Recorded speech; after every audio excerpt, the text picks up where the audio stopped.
Welcome to master K academy. അപ്പോൾ നമ്മൾ junior ഇൻസ്ട്രക്ടറിൻ്റെ portions അല്ലെങ്കിൽ സിലബസാണ് നമ്മൾ കവർ ചെയ്തുകൊണ്ടിരിക്കുന്നത്. ഇന്ന് നമ്മൾ സ്റ്റാർട്ട് ചെയ്യാൻ പോകുന്ന 6ാമത്തെ മൊഡ്യൂളാണ് നെറ്റ്വർക്കിംഗ് ആണ്, കമ്പ്യൂട്ടർ നെറ്റ്വർക്ക്. സിലബസ് നിങ്ങൾ കണ്ടിട്ടുണ്ടാവാം.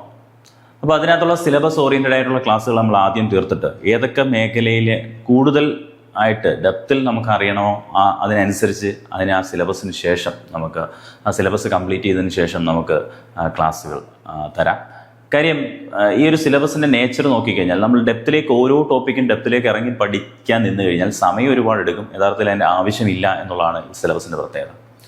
അപ്പോൾ നമ്മൾ സിലബസിൽ പറഞ്ഞിരിക്കുന്ന കാര്യങ്ങൾ കൃത്യമായിട്ട് പഠിക്കുന്നു. അതിനുശേഷം നമുക്ക് എന്ത് ചെയ്യാം, കുറച്ച് ക്ലാസ്സുകൾ ചില ഏരിയകളിൽ പ്രത്യേകമായിട്ട് ആവശ്യമെന്ന് തോന്നുന്ന ഏരിയകളിലെ ക്ലാസ്സുകൾ ആഡ് ചെയ്യാം.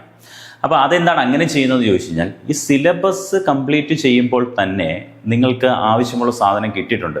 പിന്നെയും സമയമുണ്ടെങ്കിൽ, നിങ്ങൾക്ക് സമയമുണ്ട് കുറച്ചും കൂടെ കൂടുതലായിട്ട് ഇത് കുറവാണോ, ചില ആൾക്കാർക്ക് ആശങ്ക ഉണ്ടാവും അല്ലേ, ചില കുട്ടികൾക്ക് ഇത് കുറവാണോ, ഞാൻ ഇത്രയും പഠിച്ചാൽ മതി, ഇതിൽ കൂടുതൽ പഠിക്കണോ, അങ്ങനെയുള്ളവർക്ക് അല്ലെങ്കിൽ സമയമുള്ളവർക്ക്, പിന്നീട് കുറച്ചും കൂടെ സമയമുണ്ട് ക്ലാസ്സുകൾ കാണാൻ സമയമുള്ളവർക്ക് നിങ്ങൾക്ക് ആ ക്ലാസ് കൂടി കാണാം. ആ രീതിയിൽ പഠിക്കുന്നതായിരിക്കും നല്ലത് എൻ്റെ അഭിപ്രായത്തിൽ. അല്ലാതെ നമ്മൾ ഓരോന്നും ആദ്യം തൊട്ടേ സിലബസ് ഡീറ്റെയിൽഡ് ആയിട്ട് ആ ഓരോ ടോപ്പിക്കും ഇൻഡെപ്തിൽ, നിങ്ങളൊക്കെ കമ്പ്യൂട്ടർ നെറ്റ്വർക്ക് പഠിച്ചവരായിരിക്കും, വലിയൊരു സബ്ജക്റ്റാണ് കമ്പ്യൂട്ടർ നെറ്റ്വർക്ക്. അപ്പോൾ അത്രയും ഓരോന്നിനും ഓരോന്നും എടുത്ത് വളരെ ഡീറ്റെയിൽഡ് ആയിട്ട് പഠിക്കാൻ പോയാൽ ഒരുപാട് സമയം പോകും. അതിൻ്റെ ആവശ്യം ഈ ഒരു സിലബസ് ആവശ്യപ്പെടുന്നില്ല എന്നുള്ളത് കൂടി മനസ്സിലാക്കുക. ആ രീതിയിലായിരിക്കും നമ്മൾ ക്ലാസ്സുകൾ അറേഞ്ച് ചെയ്തത്. ഓക്കെ, അപ്പോൾ നമുക്ക് തുടങ്ങാം. നെറ്റ്വർക്ക് എന്ന് പറയുന്ന അതിൻ്റെ ആദ്യത്തെ ഭാഗം. എന്താണ് കമ്പ്യൂട്ടർ നെറ്റ്വർക്ക്? നമുക്കറിയാവുന്ന കാര്യമാണ്. കമ്പ്യൂട്ടർ നെറ്റ്വർക്ക് എന്താണെന്നുള്ള കാര്യം നമുക്ക് എല്ലാവർക്കും അറിയാവുന്നതാണ്. കമ്പ്യൂട്ടർ ഒരു ശൃംഖല, കമ്പ്യൂട്ടർ മാത്രം ഉപയോഗിച്ചൊരു കമ്പ്യൂട്ടർ നെറ്റ്വർക്ക് ഉണ്ടാക്കാൻ പറ്റുമെന്ന് ചോദിച്ചു കഴിഞ്ഞാൽ പറ്റില്ലെന്ന് പറയേണ്ടത്. കമ്പ്യൂട്ടറിന് ആ നെറ്റ്വർക്ക് ഉണ്ട്, അതായത് പരസ്പരം കമ്പ്യൂട്ടറുകളെ ബന്ധിപ്പിക്കുക. എന്തിനാണ് ബന്ധിപ്പിക്കുന്നത്? നമുക്ക് പല ആവശ്യങ്ങളുണ്ട്. കമ്പ്യൂട്ടർ ഇൻഡിവിജ്വലായിട്ട് ഇരുന്ന് പ്രവർത്തിക്കുന്നതിനേക്കാൾ ഒരുപാട് അഡ്വാൻറ്റേജ് കമ്പ്യൂട്ടറിനെ ബന്ധിപ്പിച്ച് പരസ്പരം കണക്ട് ചെയ്ത് പ്രവർത്തിപ്പിക്കുമ്പോൾ ഉണ്ടാവും അല്ലേ. ഡേറ്റ ഷെയർ ചെയ്യാൻ പറ്റുന്ന ഏറ്റവും പ്രധാനപ്പെട്ട ഒരു അഡ്വാൻറ്റേജാണ് ഡേറ്റ ഷെയറിംഗ് എന്നൊക്കെ പറയുന്നത്. നമുക്ക് വളരെ എളുപ്പത്തിൽ നമ്മൾ ഈ വാട്സപ്പൊക്കെ ഒരു നെറ്റ്വർക്കാണല്ലോ, ഇൻ്റർനെറ്റ് ഒരു നെറ്റ്വർക്കാണല്ലോ. വാട്സപ്പോ അല്ലെങ്കിൽ നമ്മുടെ കമ്മ്യൂണിക്കേഷൻസ് ഒക്കെ എത്ര എളുപ്പമായി മാറി, ഇൻ്റർനെറ്റ് ഉണ്ടായതുകൊണ്ടാണല്ലോ. ഇൻ്റർനെറ്റ് ഇല്ലാത്ത ഒരു ഡിവൈസ് ഉപയോഗിച്ചുകൊണ്ട് നിങ്ങൾക്ക് ഇതൊക്കെ സാധ്യമാണോ? അല്ല. അതുകൊണ്ട് തന്നെ നെറ്റ്വർക്ക് എന്ന് പറഞ്ഞു കഴിഞ്ഞാൽ inter connection of computers and computing devices. അപ്പോൾ കമ്പ്യൂട്ടറുകൾ മാത്രമല്ല, കമ്പ്യൂട്ടിംഗ് ഡിവൈസുകൾ ഒരുപാട് വരും. ഇവരെല്ലാം തമ്മിലൊരു ഇൻ്റർ കണക്ഷൻ അല്ലെങ്കിൽ ഇൻ്റർ കണക്ട് ചെയ്തതിനെയാണ് നമ്മൾ എന്ത് പറയുന്നത്, കമ്പ്യൂട്ടർ നെറ്റ്വർക്ക് എന്ന് പറയുന്നത്. Okay, what is a computer? Computer network is a collection of interconnected computers and devices that share resources and exchange data. Simple ഡെഫിനിഷനാണ്, നമുക്ക് എല്ലാവർക്കും അറിയാവുന്നതാണ്. കമ്പ്യൂട്ടറുകളെയും കമ്പ്യൂട്ടിംഗ് ഡിവൈസുകളെയും അല്ലെങ്കിൽ മറ്റു ഡിവൈസുകളെയും പരസ്പരം കണക്ട് ചെയ്തിരിക്കുകയാണ്. റിസോഴ്സുകളും ഡേറ്റയും എക്സ്ചേഞ്ച് ചെയ്യാൻ വേണ്ടി അല്ലെങ്കിൽ ഷെയർ ചെയ്യാൻ വേണ്ടി നമ്മൾ പരസ്പരം കണക്ട് ചെയ്തിരിക്കുന്ന ആ ഒരു സെറ്റപ്പിനെയാണ് നമ്മൾ എന്ത് പറയുന്നത്, കമ്പ്യൂട്ടർ നെറ്റ്വർക്ക്. ഇപ്പോൾ ഫോർ എക്സാമ്പിൾ 20 കമ്പ്യൂട്ടറുകൾ ഒരു ലാബിൽ ഇരിക്കുകയാണ്, അല്ലെങ്കിൽ ഒരു ക്ലാസ് മുറിയിൽ ഒരു 20 കമ്പ്യൂട്ടറുകൾ ഇരിക്കുകയാണെങ്കിൽ അത് ഇൻഡിവിജ്വലായിട്ട് കണക്ട് ചെയ്യാതിരിക്കുകയാണെന്ന് വിചാരിക്കുക. ഏതെങ്കിലും കമ്പ്യൂട്ടറുകൾക്ക് മറ്റൊരു കമ്പ്യൂട്ടറുകളിലേക്ക് ഡേറ്റ ഷെയർ ചെയ്യാനോ, അവിടുത്തെ ഒരു പ്രിൻ്റർ എല്ലാ കമ്പ്യൂട്ടറുകൾക്കും ഷെയർ ചെയ്യും. റിസോഴ്സ് എന്ന് പറയുമ്പോൾ പ്രിൻ്ററൊക്കെ റിസോഴ്സസ് ആയിരിക്കും അല്ലേ, അത് ഷെയർ ചെയ്ത് യൂസ് ചെയ്യാനൊന്നും പറ്റില്ല. പക്ഷേ ഒരു വയർ ഉപയോഗിച്ച് ഒരു സ്വിച്ച് ഉപയോഗിച്ച് ഹബ് ഉപയോഗിച്ച് നമ്മൾ ഈ കമ്പ്യൂട്ടറുകളെല്ലാം പരസ്പരം ബന്ധിപ്പിച്ചു കഴിഞ്ഞാൽ എന്ത് സുഖമാണ് കാര്യം. ഒരു കമ്പ്യൂട്ടറിൽ നിന്ന് വളരെ എളുപ്പം തന്നെ ഡേറ്റയെ അപ്പുറത്തെ കമ്പ്യൂട്ടറിലേക്ക് ഷെയർ ചെയ്യാനും ട്രാൻസ്ഫർ ചെയ്യാനും. അതേപോലെ ഒരു പ്രിൻ്റർ ഉണ്ടെങ്കിൽ ആ പ്രിൻ്ററിനെ നമുക്ക് ഷെയർ ചെയ്തൊക്കെ യൂസ് ചെയ്യാൻ പറ്റും അല്ലേ. അതൊക്കെ ഡീറ്റെയിൽ ആയിട്ട് നോക്കാം. Connections R made through cable, radio waves or other communication media. നമുക്ക് ഈ കണക്ഷൻ ഉണ്ടാക്കുന്നത് പരസ്പരം ബന്ധിപ്പിക്കാൻ വേണ്ടി നമ്മൾ വയറുകൾ തന്നെ വേണമെന്ന് നിർബന്ധം പിടിക്കേണ്ട കാര്യമില്ല. നമുക്ക് വയർലെസ് കണക്ഷനും പറ്റും. നിങ്ങളുടെ വീട്ടിലിപ്പം വൈഫൈ മോഡോ ഇരിപ്പുണ്ടാകും അല്ലെങ്കിൽ വൈഫൈ റൗട്ടർ ഇരിപ്പുണ്ടാവും. അപ്പോൾ എന്താ സംഭവിക്കുന്നത്, വൈഫൈ റൗട്ടറിൽ നിന്ന് നമ്മുടെ കമ്പ്യൂട്ടറിലേക്ക്, ലാപ്ടോപ്പിലേക്ക്, നമ്മുടെ മൊബൈലിലേക്ക് ഒരു നെറ്റ്വർക്ക് കണക്ഷൻ നമ്മൾ എപ്പോഴും ഉണ്ടാക്കാറുണ്ട്. വയർ ഉപയോഗിച്ചാണോ ഉണ്ടാക്കുന്നത്? അല്ല, വയറില്ലാതെയും നമുക്ക് കണക്ഷൻസ്, നെറ്റ്വർക്കുകൾ ഉണ്ടാക്കാൻ പറ്റും അല്ലേ, വയർലെസ് കണക്ഷൻസ്. അപ്പം അങ്ങനെ വയർ ഉപയോഗിച്ചോ വയറില്ലാതെയോ, അതായത് വയർലെസ് ആയിട്ടോ പരസ്പരം ബന്ധിപ്പിക്കുകയാണ്. കമ്പ്യൂട്ടറുകളെയും ഡിവൈസുകളെയും ബന്ധിപ്പിക്കുന്നതിനെയാണ് നമ്മൾ എന്ത് പറയുന്നത്, കമ്പ്യൂട്ടർ നെറ്റ്വർക്ക് എന്ന് പറയുന്നത്. ഇത് എല്ലാവർക്കും അറിയാവുന്നതാണ്. എന്തൊക്കെയാണ് ഒരു കമ്പ്യൂട്ടർ നെറ്റ്വർക്ക് ഉണ്ടാക്കണമെങ്കിൽ നമുക്ക് വേണ്ട പ്രധാനപ്പെട്ട കാര്യങ്ങൾ എന്തൊക്കെയാണ്? തീർച്ചയായിട്ടും ഹാർഡ്വെയർ എന്ന് പറയുന്ന കുറച്ച് സാധനങ്ങൾ വേണം. ഹാർഡ്വെയർ കമ്പ്യൂട്ടർ ഹാർഡ്വെയർ ആണ്. അതുകൊണ്ട് തന്നെ കമ്പ്യൂട്ടറോ അല്ലെങ്കിൽ ഇപ്പോൾ കമ്പ്യൂട്ടർ എന്ന് പറയുമ്പോൾ നമ്മുടെ ടെക്സ്റ്റുകളുടെ ഡെഫിനേഷനിലെല്ലാം കമ്പ്യൂട്ടറിനെ കുറിച്ചാണ് പറയുന്നത്.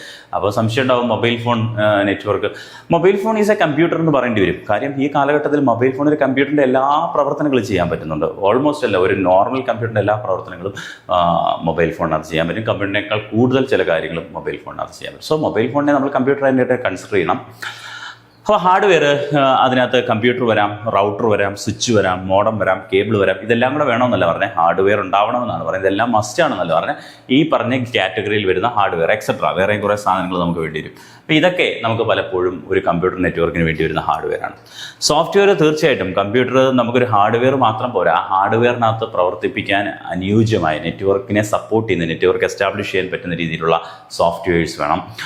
നെറ്റ്വർക്ക് ഓപ്പറേറ്റിംഗ് സിസ്റ്റംസ് ആയിട്ടുള്ള സോഫ്റ്റ്വെയറുകൾ, അല്ലെങ്കിൽ അതായത് ഓപ്പറേറ്റിംഗ് സിസ്റ്റത്തിന് നെറ്റ്വർക്ക് കണക്ട് ചെയ്യാൻ പറ്റുന്ന ഓപ്പറേറ്റിംഗ് സിസ്റ്റംസ്, അല്ലെങ്കിൽ നെറ്റ്വർക്ക് ഓപ്പറേറ്റിംഗ് സിസ്റ്റം എന്ന് പറയുന്ന വിൻഡോസ് NT എന്നൊക്കെ പറയുന്ന ഒരു ഓപ്പറേറ്റിംഗ് സിസ്റ്റം പണ്ടുണ്ടായിരുന്നു. ഇപ്പോൾ എല്ലാ ഓപ്പറേറ്റിംഗ് സിസ്റ്റത്തിനും നെറ്റ്വർക്ക് എസ്റ്റാബ്ലിഷ് ചെയ്യാൻ പറ്റുന്നതാണ്. അതുകൊണ്ട് തന്നെ അതിനെ ഒരു ഓപ്പറേറ്റിംഗ് സിസ്റ്റം എന്ന് മാത്രം പറഞ്ഞാലും കുഴപ്പമില്ല, എന്നാൽ network operating system. Then communication protocol. സ്വാഭാവികമായിട്ട് കമ്മ്യൂണിക്കേഷൻ പ്രോട്ടോകോൾ ഒന്നും നമ്മൾ പ്രത്യേകിച്ച് കൊണ്ടൊന്നും ഇൻസ്റ്റാൾ ചെയ്യേണ്ട കാര്യമൊന്നുമില്ല. ഓൾറെഡി കമ്പ്യൂട്ടർ അല്ലെങ്കിൽ മൊബൈൽ ഫോണുകളെല്ലാം ഒരു പ്രോട്ടോക്കോളിൻ്റെ അടിസ്ഥാനത്തിൽ തന്നെയായിരിക്കും വർക്ക് ചെയ്യുന്നത്. ആ പ്രോട്ടോക്കോൾ ഇൻബിൽറ്റ് തന്നെയാണ് നമ്മുടെ മോഡത്തിനകത്തും അല്ലെങ്കിൽ NIC-ക്കകത്തും ഒക്കെ ആ പ്രോട്ടോക്കോൾ അതിൻ്റെ റോമിനകത്ത് കൃത്യമായിട്ട് സ്റ്റോർ ചെയ്യപ്പെടുന്നുണ്ടെന്നുള്ളതാണ്. അതുകൊണ്ട് തന്നെ അത് വേണം, അത് ഉണ്ടാവണം. അതില്ല എങ്കിൽ ഇപ്പം നെറ്റ്വർക്ക് ഇൻ്റർഫേസ് കാർഡുകളോ അല്ലെങ്കിൽ നമ്മുടെ ഈ കണക്ഷൻ എസ്റ്റാബ്ലിഷ് ചെയ്യാനുള്ള ഡിവൈസുകളൊന്നും ഇല്ല എങ്കിൽ അവിടെ പ്രോട്ടോക്കോൾ ഉണ്ടാവത്തില്ല. അതുകൊണ്ട് തന്നെ അവിടെ കമ്മ്യൂണിക്കേഷൻ പോസിബിൾ ആവത്തില്ല. ഓക്കെ, എനിവേ ട്രാൻസ്മിഷൻ മീഡിയം വേണം. അത് വയേർഡ് ഓർ വയർലെസ് ആയിരിക്കണം തീർച്ചയായിട്ടും, അല്ലേ? ഈ ഡാറ്റ സഞ്ചരിക്കാൻ വേണ്ടി, നമ്മൾ അയക്കുന്ന ഡാറ്റകൾ സഞ്ചരിക്കാൻ വേണ്ടി നമുക്ക് ഒരു ട്രാൻസ്മിഷൻ മീഡിയം ഉണ്ടാകും. അപ്പോൾ ഇതൊക്കെ വളരെ ബേസിക് ആയിട്ട് ഒരു നെറ്റ്വർക്ക് ഉണ്ടാക്കാൻ വേണ്ട കാര്യങ്ങളാണ് പറയുന്നത്.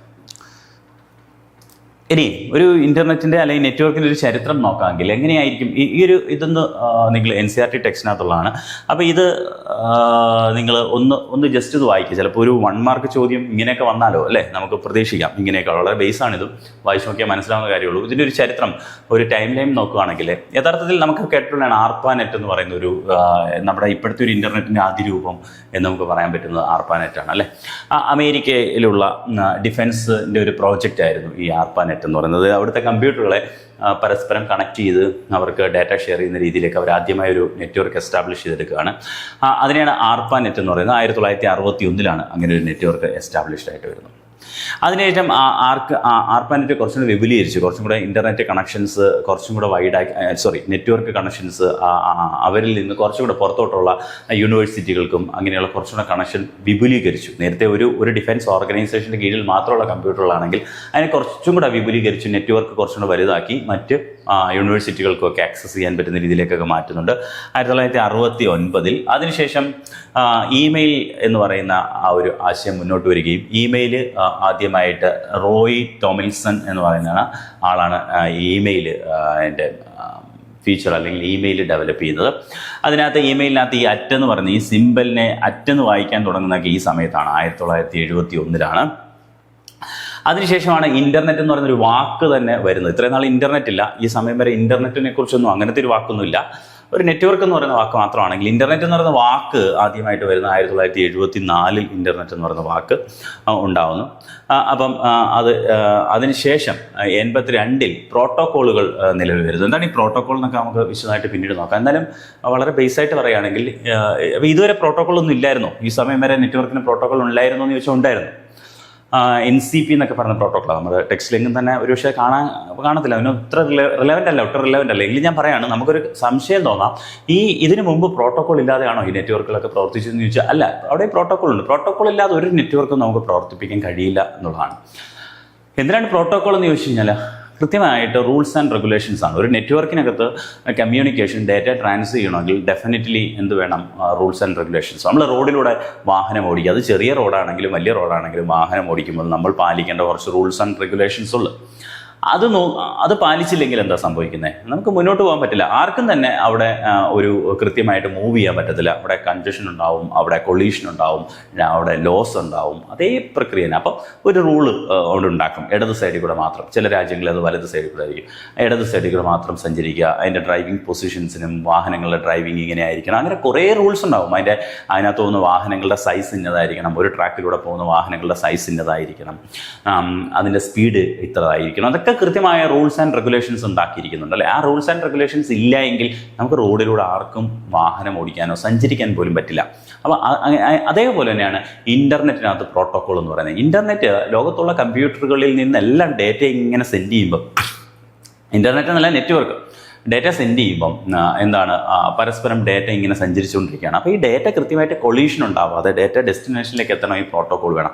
അപ്പോൾ TCP/IP എന്ന് പറയുന്ന പ്രോട്ടോകോളാണ് യഥാർത്ഥത്തിൽ ഇപ്പോൾ നമ്മൾ യൂസ് ചെയ്യുന്ന ഇന്റർനെറ്റിനകത്ത്. അപ്പോൾ അതിന് മുമ്പ് പ്രോട്ടോകോൾ ഉണ്ടായിരുന്നു. ആ പ്രോട്ടോകോൾ വലിയ റിലവൻ്റ് അല്ലായിരുന്നു. കാര്യം ഒരു ചെറിയ ഏരിയയിൽ മാത്രം കുറച്ച് ആളുകളുടെ കയ്യിൽ മാത്രം ഇരിക്കുന്ന കമ്പ്യൂട്ടറുകൾ തമ്മിൽ പരസ്പരം ബന്ധിപ്പിച്ചിരിക്കുകയാണ്. അതുകൊണ്ട് തന്നെ അവിടെ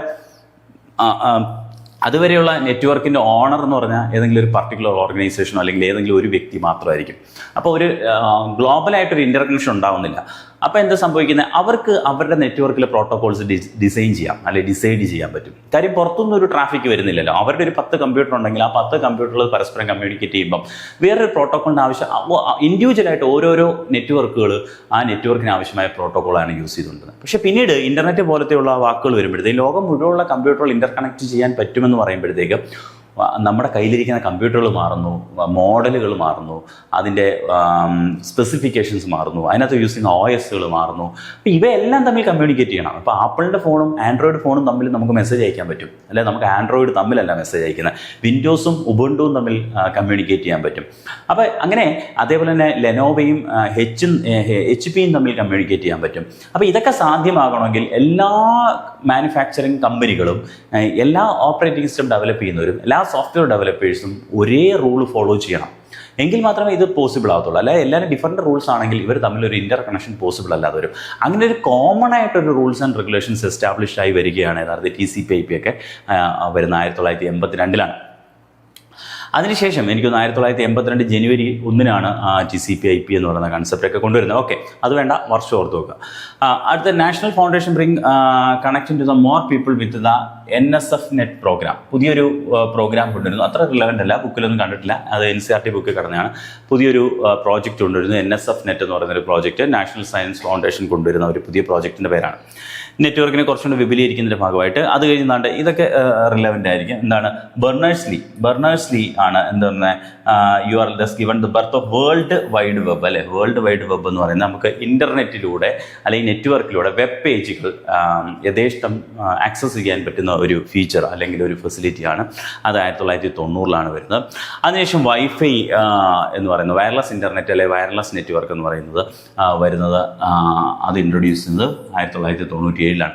സോ ഇത് ഒന്ന് ഓർത്ത് വെക്കുക, ചിലപ്പം ഒരു മാർക്കിന് എവിടെയെങ്കിലും വന്നേക്കാം, അതുകൊണ്ട് ഒന്ന് നോക്കുക. അതിൻ്റെ ഒരു ബ്രീഫായിട്ടുള്ള കാര്യം തന്നെയാണ്. ഞാൻ ആ പറഞ്ഞ കാര്യങ്ങളൊക്കെ ഒന്ന് ബ്രീഫ് ചെയ്തിരിക്കുകയാണ് ചെയ്തിരിക്കുന്നത്, വേറെ ഒന്നും ഇതിനകത്ത് പറയുന്നില്ല. ഈ വൈഫൈയുടെ ചിലപ്പോൾ ചില ആൾക്കാർക്ക് കൺഫ്യൂഷൻ കാണും. ഈ വൈഫൈ എന്ന് പറയുന്നു IEEE, ഇതുകൂടി ഒന്ന് ഓർത്ത് വെച്ചേക്കാം കേട്ടല്ലോ. വൈഫൈയുടെ IEEE സ്റ്റാൻഡേർഡ് നമ്പർ എത്ര എന്നുള്ള കാര്യം കൂടി ഓർത്ത് വെച്ചേക്കാം. അതും ഇൻ്റർനെറ്റുമായിട്ട് ബന്ധപ്പെട്ട് നമുക്ക് ചോദിക്കാൻ സാധ്യതയുള്ള ഒരു ചോദ്യം തന്നെയാണ്. സിമ്പിൾ ചോദ്യമാണ്. അതാണ് ഇൻഡെപ്തിലേക്കൊന്നും പോയി നമുക്ക് ടെക്നിക്കൽ വർക്കിങ്ങിനേക്കാൾ കൂടുതൽ ഇങ്ങനെ പുറമേ വരുന്ന ചില ചോദ്യങ്ങൾ ഓർത്ത് വെക്കുക. IEEE സ്റ്റാൻഡേർഡ് എന്ന് വെച്ച് കഴിഞ്ഞാൽ നമുക്കറിയാം, ഇൻ്റർനെറ്റിനകത്ത് നെറ്റ്വർക്കിനകത്ത് സ്റ്റാൻഡേർഡൈസേഷൻ കൊടുക്കുന്ന ഒരു ഓർഗനൈസേഷനാണ് IEEE എന്ന് പറയുന്നത്. International electrical and electronics engineers എന്നാണ് അതിൻ്റെ ആ ഒരു ടീമിൻ്റെ ആ ഓർഗനൈസേഷൻ്റെ പേര്. അതുകൊണ്ട് തന്നെ IEEE ആ ഓർഗനൈസേഷനാണ് ഇൻ്റർനെറ്റ് സ്റ്റാൻഡേർഡുകൾ നൽകുന്നത്. അപ്പോൾ അവരെപ്പോഴും ഇങ്ങനെ ഒരു നമ്പറിലായിരിക്കും ഓരോ സ്റ്റാൻഡേർഡുകൾ സ്പെസിഫൈ ചെയ്യുന്നത്. അപ്പം വൈഫൈക്ക് കൊടുത്തിരിക്കുന്ന ഒരു സ്റ്റാൻഡേർഡ് സ്പെസിഫിക്കേഷൻ നമ്പറാണിത്. യഥാർത്ഥത്തിൽ ഈ നമ്പർ നമ്മൾ കുറച്ച് ഡീറ്റെയിൽ ആയിട്ട് നോക്കുകയെങ്കിൽ നമ്പറിനൊക്കെ ഒരു പ്രാധാന്യമുണ്ട്. യഥാർത്ഥത്തിൽ ഈ വയർലെസ് അല്ലെങ്കിൽ എന്താണ് വയർലെസ്സുമായിട്ട് ബന്ധപ്പെട്ട ഒരു ടീമുണ്ട്. ആ ടീമിന് 802 എന്നാണ് ആ ടീമിന്, അതായത് IEEE ഒരു ടീമാണ്. അതിനകത്ത് സബ് കമ്മിറ്റിയാണ് യഥാർത്ഥത്തിൽ 11 എന്നറിയപ്പെടുന്നത്, 11 എന്നറിയപ്പെടുന്ന ആ സബ് കമ്മിറ്റിയുടെ ഗ്രൂപ്പ് നമ്പറാണ്. അതായത് വൈഫൈ മാത്രമായിട്ട് നോക്കുന്ന അല്ലെങ്കിൽ അതിൻ്റെ സ്റ്റാൻഡേർഡൈസേഷൻ നിർണ്ണയിക്കുന്ന ഓരോ ടീമാണ്. അതാണ് ഈ നമ്പറുകൾ എന്ന് പറയുന്നത്. ആ ടീമിൻ്റെ പേരുകളാണ്, ആ ടീമിൻ്റെ നമ്പറുകളാണ് ഈ നമ്പറായിട്ട് പലപ്പോഴും വരുന്നത്. ഓക്കെ, അപ്പം നിങ്ങൾക്കിത് മനസ്സിലായെന്ന് വിചാരിക്കുന്നു. അപ്പോൾ നമുക്ക് അടുത്തതിലേക്ക് പോകാം. എന്തിനാണ് കമ്പ്യൂട്ടർ നെറ്റ്വർക്ക്? ഞാൻ ആദ്യം തന്നെ പറഞ്ഞാണ് കമ്പ്യൂട്ടർ നെറ്റ്വർക്കിന് ആവശ്യം എന്താണെന്ന് പറഞ്ഞത്. To share data resources efficient. നമുക്ക് വളരെ എഫിഷ്യൻ്റ് ആയിട്ട് നമുക്ക് റിസോഴ്സുകളും ഡേറ്റയും ഷെയർ ചെയ്യുക. ഡേറ്റ മാത്രമല്ല ഷെയർ ചെയ്യുന്നത്, റിസോഴ്സ് ഷെയർ ചെയ്യുക. ഫോർ എക്സാമ്പിൾ, ഇപ്പം ഞാൻ നേരത്തെ പറഞ്ഞ പോലെ ഹാർഡ്വെയർ റിസോഴ്സ്, പ്രിൻ്റർ. ഒരു 25 കമ്പ്യൂട്ടറുകൾ ഉണ്ടെങ്കിൽ 25 കമ്പ്യൂട്ടറുകൾക്കും 25 പ്രിൻ്റർ നമ്മളാരും മേടിക്കാറില്ല. ഒരു ലാബിനകത്തോ എവിടെയെങ്കിലും എന്താ ചെയ്യുന്നത്, ഒരു പ്രിൻ്റർ ആയിരിക്കും അവിടെ മേടിക്കുന്നത്. ആ പ്രിൻ്റർ എന്ത് ചെയ്യുക ചെയ്യുന്നത്, ഷെയർ ചെയ്യുക ചെയ്യുന്നത്. ആ പ്രിൻ്റർ എല്ലാ കമ്പ്യൂട്ടറുകൾക്കും ഷെയർ. അപ്പോൾ അവിടെ റിസോഴ്സ് ഷെയറിങ് എങ്ങനെ പറ്റുന്നു? നെറ്റ്വർക്ക് ഉണ്ടെങ്കിലേ പറ്റൂ. അല്ലാതെ 25 കമ്പ്യൂട്ടർ ഇൻഡിവിജ്വൽ ആയിട്ടിരിക്കുകയാണെങ്കിൽ അവിടെ ഷെയറിങ് പോസിബിൾ ആണോ? അല്ല. പരസ്പരം ബന്ധിപ്പിക്കുന്നുണ്ട്. പരസ്പരം ബന്ധിപ്പിച്ചിട്ട് ആ പ്രിൻ്ററിനെയും ആ ഒരു നെറ്റ്വർക്കിനകത്തേക്ക് കൊണ്ടുവന്ന് കഴിഞ്ഞാൽ, അതുമായിട്ട് കണക്ട് ചെയ്ത് കഴിഞ്ഞാൽ ഈസിലി ആ 25 കമ്പ്യൂട്ടേഴ്സിനും ആ പ്രിൻ്റർ യൂസ് ചെയ്യാൻ പറ്റും. അതേപോലെ സോഫ്റ്റ്വെയർ, നമുക്ക് ചില സോഫ്റ്റ്വെയർ ചിലപ്പോൾ നമുക്ക് ഷെയർ ചെയ്ത് ഉപയോഗിക്കേണ്ടി വരും. അപ്പോൾ നമ്മളൊരു സെർവറിനകത്ത് സോഫ്റ്റ്വെയർ ഇൻസ്റ്റാൾ ചെയ്യുകയും ആ സോഫ്റ്റ്വെയറിനെ എല്ലാ കമ്പ്യൂട്ടറുകളിൽ നിന്ന് ആക്സസ് ചെയ്യാൻ പറ്റുന്ന രീതി, വളരെ കോസ്റ്റ്ലി ആയിട്ടുള്ള സോഫ്റ്റ്വെയറിനെയൊക്കെ നമുക്ക് ഒരു ക്ലയൻറ്റ് സെർവർ രീതിയിൽ നമുക്ക് ഉപയോഗിക്കാൻ പറ്റും. അവിടെയും ഈ നെറ്റ്വർക്ക് ഉണ്ടെങ്കിലേ പോസിബിൾ ആകൂ എന്നുള്ളതാണ്. അതേപോലെ തന്നെ improve communication. One of the most important feature എന്ന് വേണമെങ്കിൽ പറയാൻ പറ്റുന്നത് കമ്മ്യൂണിക്കേഷൻ തന്നെയാണ്. നമ്മൾ എല്ലാ ദിവസവും ചെയ്യുന്ന ഒരു പ്രവൃത്തിയാണ് കമ്മ്യൂണിക്കേഷൻ എന്ന് പറയുന്നത്, അല്ലേ? വാട്സപ്പിലൂടെയും ഇൻസ്റ്റഗ്രാമിലൂടെയും അല്ലെങ്കിൽ ടെലഗ്രാമിലൂടെയും ഒക്കെ നമ്മൾ ഡേറ്റ സെൻഡ് ചെയ്യാറുണ്ട് പലപ്പോഴും. അതൊക്കെ ഒരു കമ്മ്യൂണിക്കേഷൻ്റെ ഭാഗമാണ്. To enable remote access and centralised data management, അതും അല്ലേ, എവിടെയെങ്കിലും നമുക്കൊരു ഡേറ്റയെ ഒരു സെൻട്രലായിട്ട് സ്റ്റോർ ചെയ്തിട്ട് ബാക്കിയുള്ള എല്ലാ കമ്പ്യൂട്ടറുകൾക്കും ബാക്കിയുള്ള ആളുകൾക്കൊക്കെ അത് ഷെയർ ചെയ്യാം. ഇപ്പോൾ ഫോർ എക്സാമ്പിൾ റിസൾട്ട് പബ്ലിഷ് ചെയ്യുമ്പം എന്താ സംഭവിക്കുന്നത്? ഏതെങ്കിലും ഒരു കമ്പ്യൂട്ടറിൽ അത് സ്റ്റോർ ചെയ്യും. ലോകത്തിരുന്ന് എവിടെ ഇരുന്ന് വേണമെങ്കിലും ആ ഡേറ്റയെ നമുക്ക് ആക്സസ് ചെയ്യാൻ പറ്റുന്നു എന്നുള്ളതാണ്. അല്ലെങ്കിൽ നമ്മൾ റെയിൽവേ പ്ലാറ്റ്ഫോമിൽ പോയിട്ട് നമ്മൾ ട്രെയിനിൻ്റെ ടൈം ചെക്ക് ചെയ്യുന്നു, ടച്ച് സ്ക്രീൻ, അതല്ലേ നമ്മുടെ മൊബൈലിലൊക്കെ നമ്മൾ ട്രെയിനിൻ്റെ ടൈമൊക്കെ ചെക്ക് ചെയ്യുമ്പം ഇതൊക്കെ ഒരു സെൻട്രലൈസ്ഡ് ഡേറ്റാബേസിൽ ആ ഡേറ്റ സ്റ്റോർ ചെയ്യുന്നതിൻ്റെ ഭാഗമായിട്ടാണ്. അത് മാത്രമല്ല നമ്മുടെ വെബ്സൈറ്റ് എല്ലാം അതിൻ്റെ ഭാഗമാണ്. To reduce operational cost and time, അതേപോലെ തന്നെ ചില പ്രവർത്തനങ്ങളുടെ ഓപ്പറേഷണൽ കോസ്റ്റും ടൈമും കുറയ്ക്കാൻ ഈ ഒരു നെറ്റ്വർക്ക് സഹായിക്കും എന്നുള്ളതാണ്. അപ്പോൾ ഇതൊക്കെ ഈ നെറ്റ്വർക്കിൻ്റെ ആവശ്യകതയാണ്. ഈ കാരണങ്ങളൊക്കെ കൊണ്ടാണ് നെറ്റ്വർക്ക് നമുക്ക് അത്യാവശ്യമാണ് എന്ന് നമ്മൾ പറയുന്നത്. അഡ്വാൻറ്റേജസ് ഓഫ് കമ്പ്യൂട്ടർ നെറ്റ്വർക്കിൻ്റെ അഡ്വാൻറ്റേജസ് നമുക്ക് നോക്കണം. വളരെ സിമ്പിളാണ്. ഈ പറഞ്ഞ കാര്യങ്ങളൊക്കെ തന്നെയാണ് അഡ്വാൻറ്റേജ്. ഒന്ന് റിസോഴ്സ് ഷെയറിങ് തന്നെയാണ്, മനസ്സിലായിട്ടുണ്ടാവും. കമ്മ്യൂണിക്കേഷൻ ആവശ്യകത തന്നെയാണ് അതിൻ്റെ അഡ്വാൻറ്റേജ്. ആവശ്യകത സാറ്റിസ്ഫൈ ചെയ്യുന്നതൊക്കെ തന്നെയാണ് അതിൻ്റെ അഡ്വാൻറ്റേജ്. കമ്മ്യൂണിക്കേഷൻ ഉണ്ടാവും. കമ്മ്യൂണിക്കേഷൻസ് മെസ്സേജും ഇമെയിലും ഒക്കെ നമ്മൾ സെൻഡ് ചെയ്യുന്ന കമ്മ്യൂണിക്കേഷനാണ്. ഡേറ്റ സെക്യൂരിറ്റി ആൻഡ് ബാക്കപ്പ്, അല്ലേ? ഡേറ്റ സെക്യൂരിറ്റി ബാക്കപ്പ് എന്താണ് ഉദ്ദേശിക്കുന്നത്? നമുക്ക് ഡേറ്റയെ നഷ്ടപ്പെടാതെ നെറ്റ്വർക്ക് ഉണ്ടെങ്കിൽ നമുക്ക് സൂക്ഷിക്കാൻ പറ്റും. എങ്ങനെയാണ് ഡേറ്റ നഷ്ടപ്പെടാതിരിക്കുന്ന നെറ്റ്വർക്ക് ഉണ്ടെങ്കിൽ? നിങ്ങളെല്ലാവരും യൂസ് ചെയ്യുന്നില്ലേ ഗൂഗിൾ ഡ്രൈവ്? അപ്പോൾ ഗൂഗിൾ ഡ്രൈവിനകത്ത് എന്താണ് നിങ്ങൾ ചെയ്തു വെക്കുന്നത്? ഗൂഗിൾ ഡ്രൈവിനകത്ത് നിങ്ങൾ വളരെ ഇമ്പോർട്ടൻ്റ് ആയിട്ടുള്ള ഡീറ്റെയിൽസ് സ്റ്റോർ ചെയ്യും, ഡോക്യുമെൻറ്റുകളോ അല്ലെങ്കിൽ ബാക്കിയുള്ള കാര്യങ്ങളോ, അല്ലെങ്കിൽ ഗൂഗിൾ ഫോട്ടോസ് ആയിക്കോട്ടെ. അപ്പം നിങ്ങളുടെ കമ്പ്യൂട്ടറോ മൊബൈലോ പോയാലും അല്ലെങ്കിൽ നഷ്ടപ്പെട്ടു പോയാലും നിങ്ങൾക്ക് അതെല്ലാം റിക്കവർ ചെയ്യാൻ പറ്റും. എങ്ങനെ റിക്കവർ ചെയ്യാം? വേറെ ഏതെങ്കിലും ഒരു കമ്പ്യൂട്ടറിലോ മൊബൈലിലോ നിങ്ങളുടെ ഇമെയിൽ ഐ ഡിയും പാസ്വേഡും കൊടുത്ത് നിങ്ങൾക്ക് അതെല്ലാം റിക്കവർ ചെയ്യാം. അത് എങ്ങനെയാണ് സാധിച്ചത്? ഇൻ്റർനെറ്റ് എന്ന് പറയുന്ന നെറ്റ്വർക്ക് ഉണ്ടെങ്കിൽ മാത്രമല്ലേ ഗൂഗിൾ ഡ്രൈവ് ഉപയോഗിക്കാൻ പറ്റൂ, അല്ലെങ്കിൽ ഗൂഗിൾ ഫോട്ടോസ് ഉപയോഗിക്കാൻ പറ്റൂ. അപ്പോൾ ഇൻ്റർനെറ്റ് എന്ന് പറയുന്ന ആ നെറ്റ്വർക്ക് നമുക്ക് എന്താണ് സെൻട്രലൈസ്ഡ് ആയിട്ട് നമുക്ക് ഡേറ്റ സെക്യൂരിറ്റി ഡേറ്റ ബാക്കപ്പ് നമുക്ക് ഉറപ്പുവരുത്തുന്നതാണ്. നമ്മുടെ ഡേറ്റ നഷ്ടപ്പെടാതെ നമുക്ക് ഡേറ്റയെ ബാക്കപ്പ് ചെയ്യാൻ സഹായിക്കുന്നു എന്നുള്ളതാണ്. അപ്പോൾ അത് വളരെ പ്രധാനപ്പെട്ട കാര്യമാണ്. അതിന് കോസ്റ്റ് എഫിഷ്യൻസി, അതായത് റെഡ്യൂസ് ഹാർഡ്വെയർ ഡ്യൂപ്ലിക്കേഷൻ. നമുക്ക് പലപ്പോഴും വലിയ ചിലവിലുള്ള ഹാർഡ്വെയറുകൾ കൊണ്ടുവന്ന് നമ്മൾ ആഡ് ചെയ്ത് വലിയ കമ്പ്യൂട്ടറുകൾ ഡെവലപ്പ് ചെയ്യുന്നതിനേക്കാൾ, അല്ലെങ്കിൽ വലിയ കമ്പ്യൂട്ടർ യൂസ് ചെയ്യുന്നതിനേക്കാൾ നമുക്ക് പലപ്പോഴും ചെറിയ വിലയുള്ള കമ്പ്യൂട്ടറുകളൊക്കെ യൂസ് ചെയ്ത് നമുക്ക് പരസ്പരം കണക്ട് ചെയ്ത് ഉപയോഗിച്ച് പല ടാസ്കുകളും നമുക്ക് അങ്ങനെയും പെർഫോം ചെയ്യാൻ പറ്റും എന്നുള്ളതാണ്. അതിൽ സ്കെയിലബിലിറ്റി, നമുക്ക് പുതിയ ഡിവൈസുകൾ നെറ്റ്വർക്കിലേക്ക് ആഡ് ചെയ്യാം. നമുക്കിപ്പോൾ ഒരു കമ്പ്യൂട്ടർ 5 ലക്ഷം രൂപയുടെ കമ്പ്യൂട്ടറാണെന്ന് വിചാരിക്കും, ഒരു വലിയ പർപ്പസിന് വേണ്ടി കൊണ്ടുവന്ന കമ്പ്യൂട്ടറാണ്. അതിനെ പിന്നെ അപ്ഗ്രേഡ് ചെയ്യുക എന്ന് പറയുന്നത് വളരെ ലിമിറ്റഡ് അപ്ഗ്രേഡേഷൻ മാത്രമേ പറ്റൂ. 1, 2, 3 വർഷം കഴിയുമ്പോൾ അത് ഔട്ട്ഡേറ്റഡ് ആവും. അല്ലെങ്കിൽ അതിനകത്ത് കുറച്ച് അപ്ഗ്രേഡേഷൻ പറ്റും, അതും ഒരു ലിമിറ്റഡ് ആയിട്ട് മാത്രമേ പറ്റൂ. പക്ഷേ ഒരു നെറ്റ്വർക്കിൻ്റെ കാര്യത്തിൽ അങ്ങനെയല്ല. നമുക്ക് ഇങ്ങനെ നെറ്റ്വർക്ക് ഇങ്ങനെ വൈഡനാക്കാം. നമുക്കിങ്ങനെ പുതിയ കമ്പ്യൂട്ടറുകളെ ആഡ് ചെയ്ത് നമുക്ക് നെറ്റ്വർക്ക് എത്രമാത്രം വേണമെങ്കിലും വലുതാക്കി കൊണ്ടുപോകാൻ പറ്റും, റിക്വയർമെൻറ്റിനനുസരിച്ച്. അതുകൊണ്ട് തന്നെയാണ് പറഞ്ഞത് സ്കെയിലബിലിറ്റി എന്ന് പറഞ്ഞാൽ. ഓക്കെ, കമ്പ്യൂട്ടർ നെറ്റ്വർക്കിന് ഇത്രയൊക്കെ പറഞ്ഞാലും കുറച്ച് ലിമിറ്റേഷൻസും കൂടി ഉണ്ടാവില്ല. ഏതൊരു നല്ല കാര്യത്തിനും ചില ലിമിറ്റേഷൻസ് അല്ല. ഡിസഡ്വാൻറ്റേജ് ഒന്നും ആ വാക്ക് ഉപയോഗിക്കുന്നില്ല, ലിമിറ്റേഷൻ മാത്രമേ ഉപയോഗിക്കുന്നുള്ളൂ. പരിമിതികൾ, security threads like hacking or virus. തീർച്ചയായിട്ടും നമുക്ക് ഹാക്കിങ് അല്ലെങ്കിൽ വൈറസ് കയറാനുള്ള സാധ്യത നമുക്ക് കളയാൻ പറ്റില്ല, അതൊരു സാധ്യതയാണ്. അപ്പോൾ അതിനുള്ള മെഷർമെൻറ്റുകളും അല്ലെങ്കിൽ അതിനുള്ള പ്രിവെൻഷനൊക്കെ നമ്മൾ എടുക്കേണ്ടതായിട്ടുണ്ട്. ഓക്കെ, എനിവേ അതൊരു പ്രശ്നം. നമ്മൾ ഡേറ്റ സെക്യൂരിറ്റിയും അതിൽ ഹാക്കിങ് വൈറസ് പോലത്തെ പ്രശ്നങ്ങൾ നെറ്റ്വർക്കിനകത്തുണ്ടാവും. ഇൻഡിവിജ്വലായിട്ട് ഒരു കമ്പ്യൂട്ടർ മാത്രം ഉപയോഗിക്കുന്നതിന് ആ പ്രശ്നം ഉണ്ടാകത്തില്ലല്ലോ. കാര്യം നെറ്റ്വർക്കിനകത്ത് കണക്ട് ചെയ്യപ്പെടുമ്പോഴല്ലേ ഇതൊക്കെ പുറത്തുനിന്ന് വന്ന് കയറുന്നത്. ഒരു കമ്പ്യൂട്ടർ കണക്ട് ചെയ്യാതെ നെറ്റ്വർക്കിൽ ഇല്ലാതിരിക്കുന്ന കമ്പ്യൂട്ടറിനകത്ത് അതൊന്നും വരത്തില്ല. പെൻഡ്രൈവ് ഒന്നും കൊണ്ടൊന്ന് കുത്തുന്നില്ല എന്ന് വിചാരിക്കുക, അങ്ങനെയാണെങ്കിൽ ഇതൊന്നും വരത്തില്ല അല്ലേ. അപ്പം ആ ഒരു പ്രശ്നം ഉണ്ടാവും നെറ്റ്വർക്കിന്. Network failures affect the users. നമുക്കറിയാം പലപ്പോഴും നെറ്റ്വർക്ക് ഒന്ന് ഫെയിൽ ആയി പോയി കഴിഞ്ഞാൽ, ഇൻ്റർനെറ്റൊക്കെ ഒന്ന് കിട്ടാതായി പോയി കഴിഞ്ഞാൽ എന്താ സംഭവിക്കുന്നത്? നമുക്ക് പലപ്പോഴും നമ്മൾ ഐസൊലേറ്റ് ആയി പോകും. നമുക്ക് കമ്മ്യൂണിക്കേഷൻ പോസിബിൾ അല്ലാതൊക്കെ നമ്മൾ നിന്നു പോകും ചില സാഹചര്യങ്ങൾ. നെറ്റ്വർക്കിന് എന്തെങ്കിലും ഒരു ഫെയിലിയർ ഉണ്ടായി കഴിഞ്ഞാൽ പലപ്പോഴും അത് നമുക്ക് ഉപയോഗിക്കാൻ പറ്റാത്ത ചിലയിടത്ത് നമുക്കറിയാമല്ലോ, ചില ആൾ കൂടുന്ന ഉത്സവ പെരുന്നാളോ അങ്ങനെയുള്ള വലിയ എന്തെങ്കിലും ഒരു കൺവെൻഷൻസിനൊക്കെ ചെല്ലുമ്പോൾ ആൾ കൂടുമ്പോൾ അവിടെ നെറ്റ്വർക്ക് വളരെ കൺജസ്റ്റ് ആവുകയും അവിടുന്ന് ഡേറ്റ കമ്മ്യൂണിക്കേഷൻ വളരെ പാടായി മാറുകയും ഒക്കെ ചെയ്യുന്നുണ്ടല്ലേ. അപ്പോൾ initial setup cost can be high. അതേപോലെ ഒരു നെറ്റ്വർക്ക് സെറ്റപ്പ് ചെയ്യുക എന്ന് പറയുന്നത് അറ്റ് ദ ബിഗിനിങ് സെറ്റപ്പ് ചെയ്തെടുക്കാൻ കുറച്ച് പാടാണ്. അതിൻ്റെ സെർവർ, അതിൻ്റെ ഹാർഡ്വെയറുകൾ. അപ്പോൾ ഒരു കമ്പ്യൂട്ടർ മേടിച്ച് വെക്കുന്ന പോലെ അല്ല, 25 കമ്പ്യൂട്ടർ മേടിച്ച് വെക്കുന്നതിന് പുറമെ പിന്നെ നമുക്കത് നെറ്റ്വർക്ക് ചെയ്യാൻ വേണ്ടി വീണ്ടും അഡീഷണൽ കോസ്റ്റുകൾ കുറേ വരും. അതുകൊണ്ട് ഇനിഷ്യൽ കോസ്റ്റ് വളരെ കൂടുതലായിരിക്കും. പിന്നീട് ഓപ്പറേഷണൽ കോസ്റ്റ് അത്ര വരത്തില്ല, ഇനിഷ്യൽ കോസ്റ്റ് കുറച്ച് കൂടുതലായിരിക്കും. ഇതൊക്കെ ഇതിൻ്റെ ലിമിറ്റേഷൻസ് ആയിട്ട് നമുക്ക് പറയാം. Type of network. നമുക്ക് നെറ്റ്വർക്കിന് പല രീതിയിലുള്ള ക്ലാസിഫിക്കേഷൻസ് ഉണ്ട്, അതാണ് അറിയേണ്ടത്. ടൈപ്പ് ഓഫ് നെറ്റ്വർക്ക്, അപ്പോൾ നമുക്ക് പലപ്പോഴും കൺഫ്യൂഷനാണ്. ടൈപ്പ് ഓഫ് നെറ്റ്വർക്ക് കേട്ടിട്ടുണ്ട്, ടോപ്പോളജി കേട്ടിട്ടുണ്ട്, peer to peer network, client server network, പല രീതിയിലുള്ള ക്ലാസിഫിക്കേഷൻസ് നെറ്റ്വർക്കിനെ ചെയ്യാറുണ്ട്. അതിനകത്ത് ആദ്യത്തെ ഒരു ക്ലാസിഫിക്കേഷൻ ഇവിടെ പറയുന്നത് ഒരു നെറ്റ്വർക്ക് എന്ന് വെച്ചാൽ കമ്പ്യൂട്ടറുകളുടെ കണക്ഷനാണല്ലോ, അത് എത്രമാത്രം വ്യാപിച്ചു കിടക്കുന്നു, വ്യാപ്തി സ്പാൻ ചെയ്ത് കിടക്കുന്നു, അതിൻ്റെ അടിസ്ഥാനത്തിൽ നമുക്ക് നെറ്റ്വർക്കിനെ ക്ലാസിഫൈ ചെയ്യാം. അതായത് നെറ്റ്വർക്ക് ഇപ്പം 1 കിലോമീറ്റർ 2 കിലോമീറ്റർ ദൂരെ ഇരിക്കുന്ന 2 കമ്പ്യൂട്ടറുകൾ തമ്മിൽ, അല്ലെങ്കിൽ 10 കിലോമീറ്റർ ദൂരെ ഇരിക്കുന്ന കമ്പ്യൂട്ടറുകൾ തമ്മിൽ, അല്ലെങ്കിൽ 20 കിലോമീറ്റർ, അല്ലെങ്കിൽ രാജ്യങ്ങൾ, കോണ്ടിനെൻറ്റുകൾ, അങ്ങനെ ലോകം മുഴുവനൊക്കെ വ്യാപിച്ചു കിടക്കുന്ന പല സ്ഥലങ്ങളിൽ ഇരിക്കുന്ന കമ്പ്യൂട്ടറുകൾ തമ്മിലൊക്കെ കണക്ട് ചെയ്യുന്നതിൻ്റെ അടിസ്ഥാനത്തിൽ നമുക്ക് കമ്പ്യൂട്ടർ നെറ്റ്വർക്കിനെ നമുക്ക് എന്ത് ചെയ്യാൻ പറ്റും, ഒന്ന് ക്ലാസിഫൈ ചെയ്യാം. ആ ക്ലാസിഫിക്കേഷനാണ് നമ്മുടെ personal area network, local area network, metropolitan area network, wide area network എന്നൊക്കെ പറയുന്നത്. അപ്പോൾ എന്തിൻ്റെ അടിസ്ഥാനത്തിലാണ് എത്രമാത്രം ഏരിയ കവർ ചെയ്ത് കൊടുക്കുന്നു, ഒരു നെറ്റ്വർക്ക് എത്രമാത്രം ഏരിയ കവർ ചെയ്ത് കിടക്കുന്നു എന്നതിൻ്റെ അടിസ്ഥാനത്തിലുള്ള ക്ലാസിഫിക്കേഷൻ. അപ്പം കൺഫ്യൂഷൻ ആയിപ്പോരുത്. ഇനി നമ്മൾ പിന്നെ ടോപ്പോളജി പഠിക്കും. ടോപ്പോളജി വേറെ രീതിയിലുള്ള ക്ലാസിഫിക്കേഷനാണ്. അതേപോലെ peer to peer network, client server network എന്ന് പറഞ്ഞാൽ മറ്റൊരു ടൈപ്പ് നെറ്റ്വർക്കിനെ കുറിച്ച് പഠിക്കും. ഇതെല്ലാം ടൈപ്പാണ്. ടൈപ്പ് അപ്പോൾ ഞാൻ ഇടയ്ക്ക് ഉപയോഗിക്കുന്ന ടൈപ്പ് എന്നാണ് അല്ലേ. അപ്പോൾ എല്ലാം എന്തിൻ്റെ, അപ്പോൾ ഓരോ ടൈപ്പ് ഉണ്ടാക്കിയിരിക്കുന്നത് ഓരോ കണ്ടീഷൻസ് അല്ലെങ്കിൽ ഓരോ ക്രൈറ്റീരിയ ഉണ്ടാവും. അപ്പോൾ ഇവിടെ നമ്മൾ ഉപയോഗിച്ചിരിക്കുന്ന ഈ ടൈപ്പ് ഉണ്ടായിരിക്കുന്നതിൻ്റെ കാരണം എന്ന് പറഞ്ഞാൽ എന്താണ്, ഏരിയ കവർ ചെയ്യുന്നതിൻ്റെ അടിസ്ഥാനത്തിൽ, എത്രമാത്രം ഏരിയ ഇത് കവർ ചെയ്തിരിക്കുന്നു എന്നതിൻ്റെ അടിസ്ഥാനത്തിലാണ്. അപ്പോൾ ഇതിനകത്ത് പേഴ്സണൽ ഏരിയ നെറ്റ്വർക്കിനെ പാൻ എന്നും അത് ലോക്കൽ, ഇതൊക്കെ നമുക്കറിയാവുന്ന വളരെ ബേസ് ആയിട്ട് നമ്മൾ നെറ്റ്വർക്ക് പഠിച്ചിട്ടുള്ള എല്ലാവർക്കും അറിയാവുന്ന കാര്യം തന്നെ. ചിലപ്പോൾ ചില ടെക്സ്റ്റിനകത്തൊക്കെ നമ്മൾ ആദ്യകാലത്തൊക്കെ പഠിച്ചവർക്ക് ഒരുപക്ഷെ ഈ പാൻ അത്ര പരിചയം കാണില്ല. സിമ്പിളാണ്. പേഴ്സണൽ ഏരിയ നെറ്റ്വർക്ക് ചില ടെക്സ്റ്റിലൊന്നും അങ്ങനെ മെൻഷൻ ചെയ്യാറില്ല. എങ്കിലും എന്താണ് പേഴ്സണൽ ഏരിയ നെറ്റ്വർക്ക് എന്ന് പറഞ്ഞു കഴിഞ്ഞാൽ വളരെ നമുക്കെല്ലാം ഒന്ന് നോക്കിപ്പോം.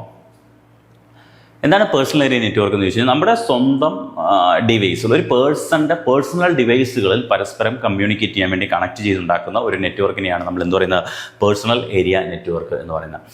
ഫോർ എക്സാമ്പിൾ, ഇപ്പം എൻ്റെ മൊബൈൽ ഫോണിൽ നിന്ന് എൻ്റെ ലാപ്ടോപ്പിലേക്ക് ഡേറ്റ കൈമാറാൻ വേണ്ടി ഞാൻ അവിടെ ഒന്നെങ്കിൽ വയർലെസ് ആയിട്ടോ അല്ലെങ്കിൽ വയർ ഉപയോഗിച്ചോ ഡാറ്റ കേബിളുകൾ ഉപയോഗിച്ച് കണക്ട് ചെയ്യുന്നു. അല്ലെങ്കിൽ 2 മൊബൈൽ ഫോൺ തമ്മിൽ നമ്മൾ ഡാറ്റ ഷെയർ ചെയ്യാൻ വേണ്ടി നമ്മൾ ഏതെങ്കിലും ആപ്പ് ഉപയോഗിച്ച് നമ്മൾ ഡാറ്റ ഷെയർ ചെയ്യുമ്പോഴൊക്കെ അവിടെ ഒരു നെറ്റ്വർക്ക് ഉണ്ടാകുന്നുണ്ട്. എൻ്റെ മൊബൈൽ ഫോണുകൾ, അല്ലെങ്കിൽ എൻ്റെ കമ്പ്യൂട്ടറുകൾ, അല്ലെങ്കിൽ എൻ്റെ ക്യാമറ, അല്ലെങ്കിൽ എൻ്റെ മറ്റ് എന്താ പറയുക സ്മാർട്ട് വാച്ചുകൾ, അല്ലെങ്കിൽ സ്മാർട്ട് IoT ഡിവൈസുകൾ, ഇവയൊക്കെ തമ്മിൽ കണക്ട് ചെയ്ത് ഞാൻ എൻ്റെ ഒരു പേഴ്സൻ്റെ വളരെ പേഴ്സണലായിട്ടുള്ള തിങ്സ് എല്ലാം കൂടെ കണക്ട് ചെയ്ത് ഒരു ചെറിയ നെറ്റ്വർക്ക് ഉണ്ടാക്കുകയാണെങ്കിൽ വളരെ ഒരു 10 മീറ്റർ എന്നൊക്കെയാണ് അതിൻ്റെ പറയുന്നത്, ഒരു റൂമിനകത്ത് അല്ലേ, ഒരു റൂമിനകത്തോ അല്ലെങ്കിൽ ഒരു വീടിനകത്തൊക്കെ നമ്മൾ കണക്ട് ചെയ്തെടുക്കുകയാണെങ്കിൽ അതിനെ എന്ത് പറയാം, നമുക്ക് ഒരു പേഴ്സണൽ ഏരിയ നെറ്റ്വർക്ക് എന്ന് പറയാം. അപ്പോൾ can be wired, USB or wireless, Bluetooth ഉപയോഗിച്ചോ വയർ ഉപയോഗിച്ചോ ഒക്കെ നമുക്ക് ഇവിടെ കണക്ട് ചെയ്യാൻ പറ്റും. വൈഫൈ ഉപയോഗിച്ചൊക്കെ കണക്ട് ചെയ്യാൻ പറ്റും.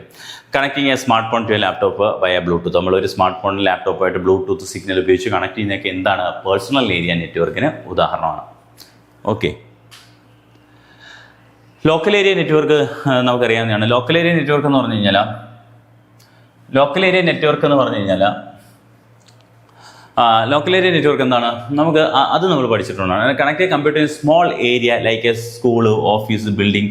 ഒരു ഓഫീസിനകത്ത്, സ്കൂളിനകത്ത്, ബിൽഡിങ്ങിനകത്ത് ഒക്കെ, ഒരു ലാബിനകത്തൊക്കെ കമ്പ്യൂട്ടറുകൾ തമ്മിൽ കണക്ട് ചെയ്യുമ്പോൾ അവിടെ ഉണ്ടാവുന്ന ഒരു നെറ്റ്വർക്കിനെയാണ് നമ്മൾ എന്ത് പറയുന്നത്, ലോക്കൽ ഏരിയ നെറ്റ്വർക്ക് എന്ന് വെച്ചാൽ. ഇതിനെ നമ്മൾ എതർനെറ്റ് എന്നും അല്ലെങ്കിൽ ഇതിനെ കണക്ട് ചെയ്യാൻ വേണ്ടി ഉപയോഗിക്കുന്ന കേബിളിനെ നമ്മൾ എതർനെറ്റ് കേബിൾ എന്ന് ഉപയോഗിക്കും. എതർനെറ്റ് കേബിൾ എന്ന് നമ്മൾ പറയാറുണ്ട്. അപ്പോൾ എതർനെറ്റ് കേബിൾ ഉപയോഗിച്ചോ വൈഫൈ ഉപയോഗിച്ചോ ഒക്കെ നമുക്ക് എന്ത് ചെയ്യാൻ പറ്റും, നമുക്ക് ഈ ഒരു നെറ്റ്വർക്ക് ഉണ്ടാക്കാൻ പറ്റും. എതർനെറ്റ് കേബിൾ എന്ന് വെച്ചാൽ CAT 6 എന്നൊക്കെ പറയുന്ന കേബിളുകളാണ്. അതിനെക്കുറിച്ചൊക്കെ നമ്മൾ പഠിക്കും. ഡിഫറെൻറ്റ് ടൈപ്സ് ഓഫ് കമ്മ്യൂണിക്കേഷൻ മീഡിയത്തെക്കുറിച്ചൊക്കെ നമ്മൾ സിലബസിൽ ഡിസ്കസ് ചെയ്യുന്നുണ്ട്. അപ്പോൾ ഈ എതർനെറ്റ് കേബിളിനെ കുറിച്ചൊക്കെ നമുക്ക് പറയാം. വൈഫൈയെ കുറിച്ചൊക്കെ നമ്മൾ കുറച്ചുകൂടി ഡീറ്റെയിൽ ആയിട്ട് അപ്പോൾ പറയാം. അപ്പോൾ എന്താണ് ലോക്കൽ ഏരിയ നെറ്റ്വർക്ക് എന്ന് മാത്രം നമുക്ക് നോക്കാം. ഹൈ ഡാറ്റ ട്രാൻസ്ഫറിങ് സ്പീഡ് ആയിരിക്കും. അതെല്ലാം എന്താ 10 Mbps to 1 Gbps. ഇത് നിങ്ങൾക്ക് അറിയാമായിരിക്കും അല്ലേ. ഇപ്പം ഇത് മെഗാ ബിറ്റ് പെർ സെക്കൻഡ് ആണെന്നാണ് വായിക്കുന്നത് കേട്ടോ, മെഗാ ബിറ്റ്. അപ്പോൾ എന്താണ് മെഗാ ബൈറ്റ് എന്ന് വായിക്കുന്നത്? മെഗാ ബൈറ്റ് എന്ന് കമ്പ്യൂട്ടറിനകത്ത് എഴുതുവാണെങ്കിൽ MB എന്ന് ഇങ്ങനെ എഴുതും കേട്ടോ. അപ്പോൾ ഇങ്ങനെ എഴുതുവാണെങ്കിൽ മെഗാ ബൈറ്റ് പെർ സെക്കൻഡ്, ഇങ്ങനെയാണ് എഴുതുന്നതെങ്കിൽ മെഗാ ബിറ്റ് പെർ സെക്കൻഡ്. കേട്ടോ. അത് കമ്പ്യൂട്ടറിനകത്ത് അറിയാവുന്നതായിരിക്കും, നിങ്ങൾക്ക് അറിയാവുന്നതായിരിക്കും, എങ്കിലും ഒന്ന് പറഞ്ഞുള്ളൂ. മെഗാ ബിറ്റ് പെർ സെക്കൻഡ് എന്നാണ് ഇതിനെ വായിക്കുന്നത്, ബൈറ്റ് എന്ന് വായിക്കുന്നില്ല. സ്മോൾ ബി ആണെങ്കിൽ ബിറ്റ്, ക്യാപിറ്റൽ ബി ആണെങ്കിൽ byte. Okay, example college, computer lab network ഒക്കെ നമുക്ക് എന്തിൻ്റെ ഉദാഹരണമായിട്ട് വരാം? Local area network. ഇതിൻ്റെ ഞാൻ ഇപ്പോൾ തന്നെ ഒരു കാര്യം കൂടി പറഞ്ഞു പോകാം. ഈ സ്പീഡിൻ്റെ അടിസ്ഥാനത്തിൽ നമ്മൾ നോക്കുകയാണെങ്കിൽ ഏറ്റവും സ്പീഡ് കൂടുതൽ ഏതായിരിക്കും? ഒരു കോമൺ സെൻസ് വെച്ച് ചിന്തിച്ചാൽ മതി. അടുത്തിരിക്കുന്ന നമ്മുടെ പേഴ്സണൽ ഏരിയ നെറ്റ്വർക്ക് അതിനകത്ത് തന്നെ ആയിരിക്കും സ്പീഡ് കൂടുതൽ. ഏറ്റവും അടുത്തല്ലേ, അതിന് ഡിസ്റ്റൻസ് വളരെ ചെറുതല്ലേ. അപ്പോൾ അതുകൊണ്ട് തന്നെ ഡിസ്റ്റൻസ് വളരെ ചെറുതാകും തോറും സ്പീഡ് വളരെ കൂടുതലായിരിക്കും. വളരെ സ്പീഡിൽ തന്നെ നമുക്ക് ഒരു സോഴ്സിൽ നിന്ന് ഡെസ്റ്റിനേഷനിലേക്ക് ഡാറ്റയെ ട്രാൻസ്ഫർ ചെയ്യാൻ പറ്റും എന്നുള്ളതാണ് മറ്റൊരു കാര്യം.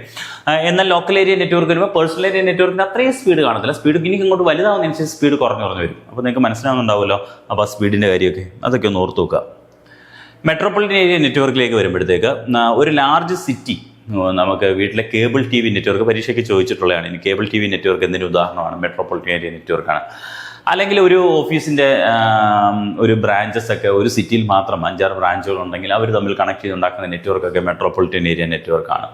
അപ്പോൾ അതൊക്കെ എന്താണ്? മെട്രോപൊളിറ്റൻ. അപ്പോൾ കവറേജ് സിറ്റി ഒരു ലാർജ് ക്യാമ്പസ് എന്ന് പറയാം. ലാർജ് ക്യാമ്പസ് എന്ന് പറയുമ്പോൾ ക്യാമ്പസിൻ്റെ ഒരു ഹോസ്പിറ്റലൊക്കെ കാണുമല്ലോ. അപ്പോൾ വലിയ വലിയ മെഡിക്കൽ കോളേജുകളുടെയൊക്കെ ബ്രാഞ്ചുകൾ ചിലപ്പം കുറച്ചും കൂടെ അപ്പുറത്തേക്ക് മാറി 1 കിലോമീറ്റർ 2 കിലോമീറ്റർ മാറിയൊക്കെ അതിൻ്റെ പല വിങ്ങുകൾ പ്രവർത്തിക്കുമായിരിക്കും. അല്ലെങ്കിൽ കോളേജുകളൊക്കെ അങ്ങനെ യൂണിവേഴ്സിറ്റികളൊക്കെ അങ്ങനെ പ്രവർത്തിക്കാറുണ്ട്. അപ്പോൾ അങ്ങനെയൊക്കെ വരുമ്പം ആ നെറ്റ്വർക്കിനെ നമുക്ക് എന്ത് പറയാം? ഒരു മെട്രോപൊളിറ്റൻ ഏരിയ നെറ്റ്വർക്ക് എന്ന് പറയാം.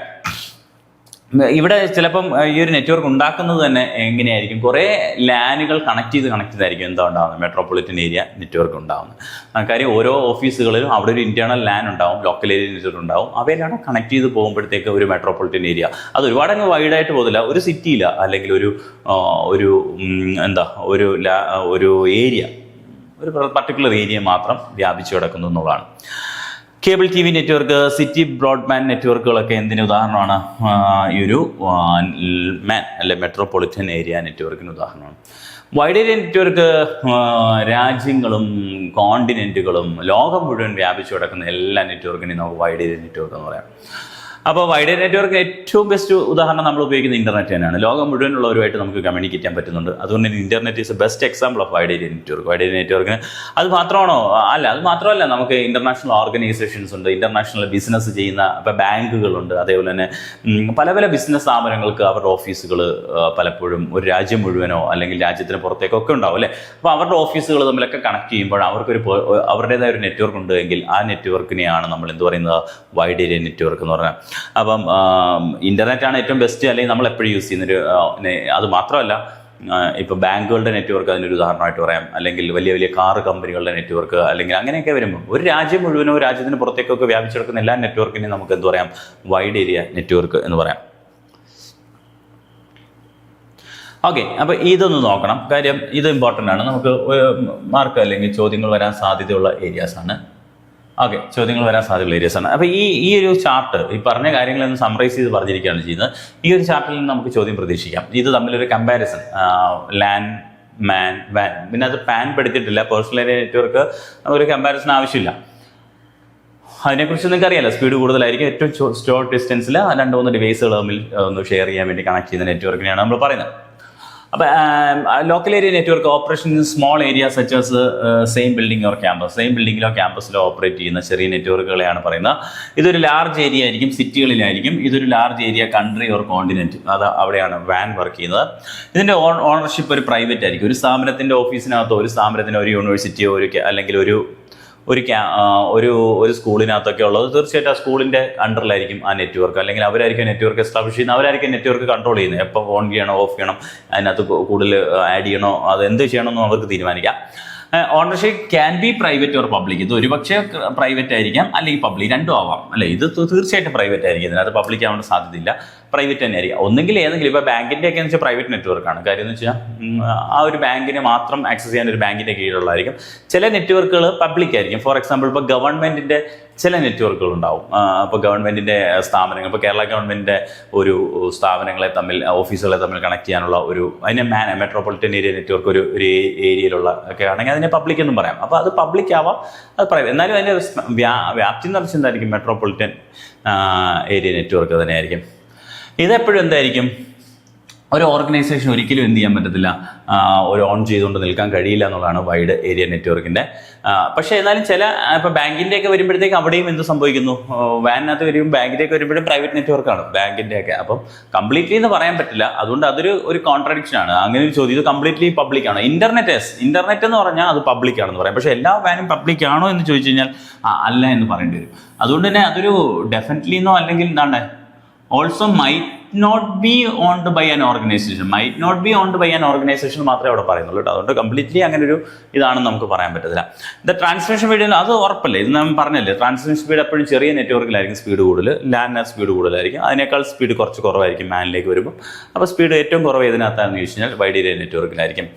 Propagation delay is short in ലാനിനകത്ത് പ്രൊപ്പഗേഷൻ ഡിലേ, ഡേറ്റ പ്രൊപ്പഗേറ്റ് ചെയ്യാൻ എടുക്കുന്ന ആ ഒരു താമസം, ഡേറ്റ സെൻറ്ററിലേക്ക് എത്താൻ എടുക്കുന്ന താമസം വളരെ ഷോർട്ടായിരിക്കും. അവിടെ കുറച്ചും കൂടെ മോഡറേറ്റ് ആയിരിക്കും. അവിടെ കുറച്ച് ലോങ് പ്രൊപ്പഗേഷൻ ഡിലേ ആയിരിക്കും അവിടെ കാണപ്പെടുന്നത്. ലെസ് കൺജഷൻ ഇൻ ലാനിനകത്ത് കൺജഷൻ, ഡേറ്റ കൺജഷൻസ് അല്ലെങ്കിൽ അത് കുറവായിരിക്കും.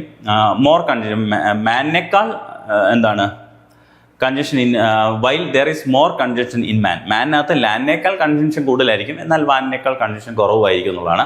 There is more congestion than MAN in വാൻ, തീർച്ചയായിട്ടും ഇതിനേക്കാൾ കൂടുതലായിരിക്കും. അതൊക്കെ നമുക്കൊരു കോമൺ സെൻസ് വെച്ച് ചിന്തിക്കാവുന്നേ ഉള്ളൂ. നെറ്റ്വർക്ക് വൈഡ് ആവുന്നതനുസരിച്ച് സ്പീഡ് കുറയുക, പ്രൊപ്പഗേഷൻ ഡിലേ കുറയുക, അതേപോലെ തന്നെ പ്രൊപ്പഗേഷൻ ഡിലേ കൂടുക കേട്ടോ, പ്രൊപ്പഗേഷൻ ഡിലേ കൂടുക, അതേപോലെ തന്നെ കൺജഷൻ കൂടുക, ഇങ്ങനെയുള്ള കാര്യങ്ങളൊക്കെ ഉണ്ടാവും.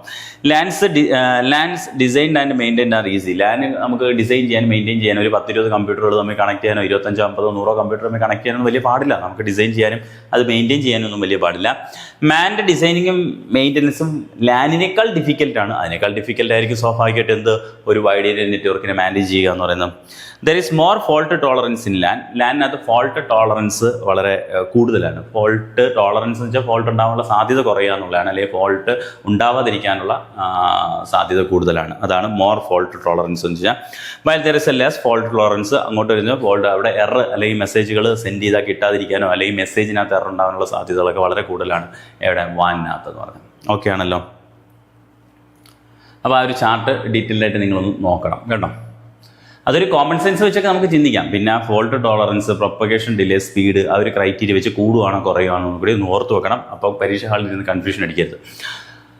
ഇനി ഞാൻ പറയാൻ പോകുന്നത് നെറ്റ്വർക്ക് ഡിവൈസുകളെ കുറിച്ചാണ്. അപ്പം നെറ്റ്വർക്ക് ഡിവൈസുകളെ കുറിച്ച് പറയുമ്പം നമുക്കൊരു നെറ്റ്വർക്ക് ഉണ്ടാക്കാൻ വേണ്ടി കമ്പ്യൂട്ടറും വയറോ അല്ലെങ്കിൽ വയർലെസ് ആയിട്ടുള്ള ഡിവൈസ് മാത്രം മതിയോ? പോരാ. കമ്പ്യൂട്ടറും വയറും അല്ലെങ്കിൽ വയർലെസ് ആയിട്ട് പ്രൊപ്പഗേറ്റ് ചെയ്യാൻ പറ്റുന്ന ഏതെങ്കിലും ഒരു ഡിവൈസ് ഉപയോഗിച്ച് നമുക്കൊരു ലാർജ് നെറ്റ്വർക്ക് ഉണ്ടാക്കാൻ പറ്റില്ല. ഒരുപക്ഷെ 1-2 കമ്പ്യൂട്ടറുകളോ 2-3 കമ്പ്യൂട്ടറുകളൊക്കെ ഉപയോഗിച്ച് നമുക്ക് വയറും ഒക്കെ ഉപയോഗിച്ച് മാത്രമൊക്കെ ഉണ്ടാക്കാം. 2 കമ്പ്യൂട്ടറൊക്കെ കണക്ട് ചെയ്യാൻ ചിലപ്പോൾ ഒരു വയർ മാത്രം മതിയായേക്കാം. പക്ഷേ നമ്മൾ നെറ്റ്വർക്കിൻ്റെ പോയിന്റ് ഓഫ് വ്യൂവിൽ കുറച്ചുകൂടി നെറ്റ്വർക്ക് വൈഡ് ആവുന്നതനുസരിച്ചേക്ക് നമുക്ക് ഒരുപാട് ഡിവൈസുകൾ നമ്മുടെ ഇതിൻ്റെ പിന്നിൽ പിന്നിലോ ഇടയിലോ പ്രവർത്തിക്കുന്നു. പിന്നിൽ എന്ന് പറയുന്നത് ഇതിൻ്റെ ഇടയിൽ പ്രവർത്തിക്കുന്നുണ്ടെന്ന് പറയണം. കാര്യം നമ്മളൊരു ഡേറ്റ സെൻഡ് ചെയ്യുന്നു, നമ്മുടെ മൊബൈലിൽ നിന്ന് നമ്മളൊരു ഡേറ്റ സെൻഡ് ചെയ്യുമ്പം ആ ഡേറ്റ ഡെസ്റ്റിനേഷനിൽ എത്തുന്നതിൻ്റെ ഇടയിൽ എത്രയോ ഡിവൈസുകൾ അതിൻ്റെ ഇടയിൽ പ്രവർത്തിക്കുന്നുണ്ട് അല്ലേ? നമ്മുടെ വീട്ടിലിരിക്കുന്ന റൗട്ടർ, വൈഫൈ റൗട്ടർ, അല്ലെങ്കിൽ എന്താ പറയുക, അതിൻ്റെ ഇടയിൽ നമ്മുടെ സർവീസ് പ്രൊവൈഡേഴ്സിൻ്റെ അവിടെ ഇരിക്കുന്ന DNS സെർവറുകൾ, അങ്ങനെ നിരവധി ഡിവൈസുകൾ ഇതിൻ്റെ മിഡിലിൽ ഒക്കെ പ്രവർത്തിക്കുന്നുണ്ട്. അപ്പം അതിനെയൊക്കെ നമുക്ക് നെറ്റ്വർക്ക് ഡിവൈസുകൾ എന്ന് പറയാം. നെറ്റ്വർക്കിനകത്ത് നമുക്ക് ഈ ഒരു ഫെസിലിറ്റി, നെറ്റ്വർക്കിംഗ് എന്ന് പറയുന്ന ഫെസിലിറ്റി നമുക്ക് ഒരുക്കി തരുന്ന അല്ലെങ്കിൽ അതിനുവേണ്ടി ഉപയോഗിക്കാൻ പറ്റുന്ന ഡിവൈസുകൾ ഏതൊക്കെയാണെന്ന് നോക്കാം. മോഡം നമുക്കറിയാവുന്നതാണ്. മോഡം അല്ലേ, നമുക്ക് ഈ ഓരോ ഡിവൈസിനെയും കുറിച്ച് നമുക്കൊന്ന് ചെറുതായിട്ടൊന്ന് ബ്രീഫായിട്ട് നോക്കാം. അപ്പോഴും ഞാൻ നേരത്തെ ആദ്യം പറഞ്ഞ കാര്യം മറക്കണ്ട, സിലബസിനകത്ത് ഈ വാക്കുകളൊക്കെ പറയുന്നുണ്ട്. അപ്പം ഞാൻ ഇപ്പോൾ ഇതിൻ്റെ ഒരു ബ്രീഫ് ഇൻട്രൊഡക്ഷൻ പറഞ്ഞു പോവുകയാണ് ചെയ്യുന്നത്. സത്യം എന്താണെന്ന് ചോദിച്ചു കഴിഞ്ഞാൽ ഈ ഒരു സിലബസ് അതാണ് ആവശ്യപ്പെടുന്നതെന്നാണ് എൻ്റെ ഒരു നിഗമനം. മാത്രമല്ല നമ്മൾ പ്രീവിയസ് ഇയർ ക്വസ്റ്റ്യൻ പേപ്പറിലേക്കൊക്കെ നോക്കുമ്പോഴത്തേക്ക് ഇതിൻ്റെയൊക്കെ ജസ്റ്റ് വർക്കിംഗ്, ഇതിൻ്റെയൊക്കെ ഫങ്ഷൻസ് എന്താണെന്നുള്ള ചോദ്യങ്ങളാണ് വരുന്നത്. അത് ഇന്ന ജോലി ചെയ്യുന്നത് ഏത് ഡിവൈസാണ്, ഇന്ന ജോലി ചെയ്യുന്നത് ഏത് ഡിവൈസാണ്, അത്രയാണ്. അല്ലാതെ ഇതിൻ്റെ ഒരു ഇൻറ്റേർണൽ വർക്കിങ്ങും ഇതിൻ്റെ ഇൻറ്റേർണലിനകത്ത് നടക്കുന്ന ഓരോ ടേബിളുകളെ കുറിച്ചും എങ്ങനെയാണ് ഒരു കൺവേർഷനോ ഫിസിക്കൽ ലോജിക്കൽ കൺവേർഷൻസെന്നോ ഇങ്ങനെയൊന്നും തന്നെ വരത്തില്ല എന്നാണ്. പക്ഷേ ഞാൻ ആദ്യം പറഞ്ഞ പോലെ തന്നെ ചിലർക്ക് ചിലപ്പോൾ കുറച്ചുകൂടി കൂടുതലായിട്ട് പഠിച്ചാലേ സമാധാനം വരുത്തുള്ളൂ എങ്കിൽ നമ്മൾ തീർച്ചയായിട്ടും ഈ ഒരു സിലബസ് ഓറിയൻറ്റഡ് ആയിട്ടുള്ള ക്ലാസ് കഴിഞ്ഞതിന് ശേഷം ഈ പ്ലേലിസ്റ്റിൽ തന്നെ അല്ലെങ്കിൽ ഈ ഒരു സബ്ജക്റ്റിൻ്റെ അവസാനമായിട്ട് നമ്മൾ ഇതിനകത്തുനിന്ന് വളരെ ഡീറ്റെയിൽഡായിട്ട് പഠിക്കേണ്ടത് ഏതൊക്കെയാണ്, അങ്ങനെ കൂടുതലായിട്ട് എക്സ്പ്ലനേഷൻ ആവശ്യമുള്ളതോ അല്ലെങ്കിൽ കൂടുതലായിട്ട് എക്സ്പ്ലനേഷൻ പറയാൻ പറ്റുന്ന ചില ഡിവൈസുകളെ കുറിച്ച് അതിനെ കുറച്ചും കൂടി ഡീറ്റെയിൽഡായിട്ട് പഠിക്കാം. അതെന്താണ് അങ്ങനെ ചെയ്യുന്നതെന്ന് ചോദിച്ചു കഴിഞ്ഞാൽ നമുക്ക് വേണമെങ്കിൽ ഇതിനോടൊപ്പം തന്നെ ആ ഡീറ്റെയിൽസ് എല്ലാം ഇട്ട് അങ്ങ് ക്ലാസ് പോകാം. പക്ഷേ എന്തിനാണ് അത്രയും സമയം? എൻ്റെ ഒരു അഭിപ്രായത്തിൽ അതിന് അത്ര റിലവൻസ് ഇല്ല. അതുകൊണ്ട് തന്നെ അത്രയും സമയം കളയേണ്ട എന്നുള്ളതാണ്. അപ്പോൾ ഇതിനെക്കുറിച്ച് പഠിച്ചു പോയിട്ട് വീണ്ടും സമയമുള്ളവർ, വീണ്ടും ഒന്നുകൂടെ കൂടുതലായിട്ട് കാര്യങ്ങൾ അറിയണമെന്നുള്ളവർ മാത്രം ആ പ്ലേലിസ്റ്റിലേക്ക് അല്ലെങ്കിൽ ആ ഒരു ക്ലാസ്സിലേക്ക് പോയാൽ മതി. അല്ലാത്തവർക്ക് ഇത്രയും തന്നെ മതിയാവും എന്നുള്ളതാണ് എൻ്റെ ഒരു നിഗമനം. അപ്പോൾ നിങ്ങൾ ആദ്യം എന്തായാലും ഇത് പഠിച്ചിരിക്കുക. ഈ ഭാഗത്തുനിന്ന് ചോദ്യം അല്ലെങ്കിൽ ഇതിൻ്റെ ഫങ്ഷൻസ് എന്താണെന്നാണ് ചോദിക്കുന്നത്, അല്ല ഇൻറ്റേർണൽ വർക്കിംഗ് ഉണ്ടാവാൻ സാധ്യതയില്ല. അതുകൊണ്ട് തന്നെ നമ്മൾ ഇതിൻ്റെ ഒരു ഫങ്ഷൻസ് പറഞ്ഞു പോവുകയാണ് ചെയ്യുന്നത്. ഇൻറ്റേർണൽ വർക്കിംഗ് ഡീറ്റെയിൽ ആയിട്ടുള്ള ക്ലാസ് നമുക്ക് ഈ ഒരു ടോപ്പിക്ക് കഴിഞ്ഞതിന് ശേഷം, ഈ ഒരു ടോപ്പിക്കിന് ശേഷം ഈ ഒരു മൊഡ്യൂൾ കഴിഞ്ഞിട്ട് അവസാനമായിട്ട് ആ ക്ലാസ്സുകൾ ആഡ് ചെയ്ത് തരാം. ഓക്കെ.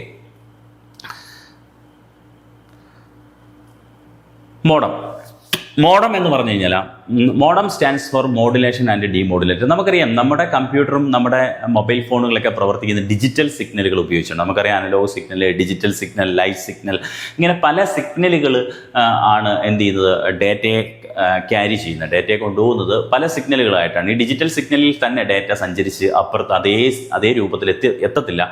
നമ്മൾ ഇടയ്ക്ക് ഉപയോഗിക്കുന്ന മീഡിയംസ്, കമ്മ്യൂണിക്കേഷൻ വേണ്ടി ഉപയോഗിക്കുന്ന മീഡിയംസ് ഒന്നും ഈ ഡിജിറ്റൽ സിഗ്നലിനെ ക്യാരി ചെയ്യാൻ പറ്റുന്ന മീഡിയംസ് ആയിരിക്കത്തില്ല. കേബിളുകളും ഒക്കെ നമ്മൾ ഉപയോഗിക്കുന്ന ഒപ്റ്റിക്കൽ ഫൈബർ കേബിളുകളും ഒന്നും എന്തായിരിക്കത്തില്ല, നമ്മുടെ കമ്പ്യൂട്ടറും മൊബൈൽ ഫോണും ഉപയോഗിക്കുന്ന സിഗ്നലുകൾ. നിങ്ങൾ സ്കൂളിലല്ല കോളേജിലൊക്കെ പഠിച്ചിട്ടുണ്ടാവും അല്ലേ? ഇങ്ങനെ കാണുന്ന സിഗ്നലുകളാണ് ഡിജിറ്റൽ സിഗ്നൽ എന്ന് പറയുന്നത്. അപ്പോൾ ഈ രീതിയിലുള്ള സിഗ്നലിനെ നമുക്ക് എന്തിലേക്ക് കൊണ്ടുപോകാൻ പറ്റത്തില്ല? പല വയറുകൾക്കും ട്രാൻസ്ഫർ ചെയ്യാൻ പറ്റില്ല ഇങ്ങനത്തെ സിഗ്നൽ. സ്വാഭാവികമായിട്ട് അവിടെ നമ്മൾ ഇതിനെ കൺവേർട്ട് ചെയ്യേണ്ടതായിട്ട് വരും. അപ്പോൾ പലപ്പോഴും ഡിജിറ്റൽ സിഗ്നലുകളെ ഇപ്പം ഒരു കോപ്പർ വയറിലൂടെയാണ് നമ്മളിതിനെ കടത്തിവിടുന്നതെങ്കിൽ തീർച്ചയായിട്ടും നമ്മൾ ഇങ്ങനെയുള്ള അനലോഗ് സിഗ്നലുകളാക്കി മാറ്റേണ്ടി വരും. അപ്പം അതേപോലെ തന്നെ തിരിച്ച് അനലോഗ് സിഗ്നലായിട്ട് വരുന്ന ആ സിഗ്നലുകളെ തിരിച്ച് മോഡം അല്ലെങ്കിൽ തിരിച്ച് നമ്മുടെ കമ്പ്യൂട്ടറിന് മനസ്സിലാവുന്ന ഡിജിറ്റൽ സിഗ്നൽ ആക്കേണ്ടി വരും.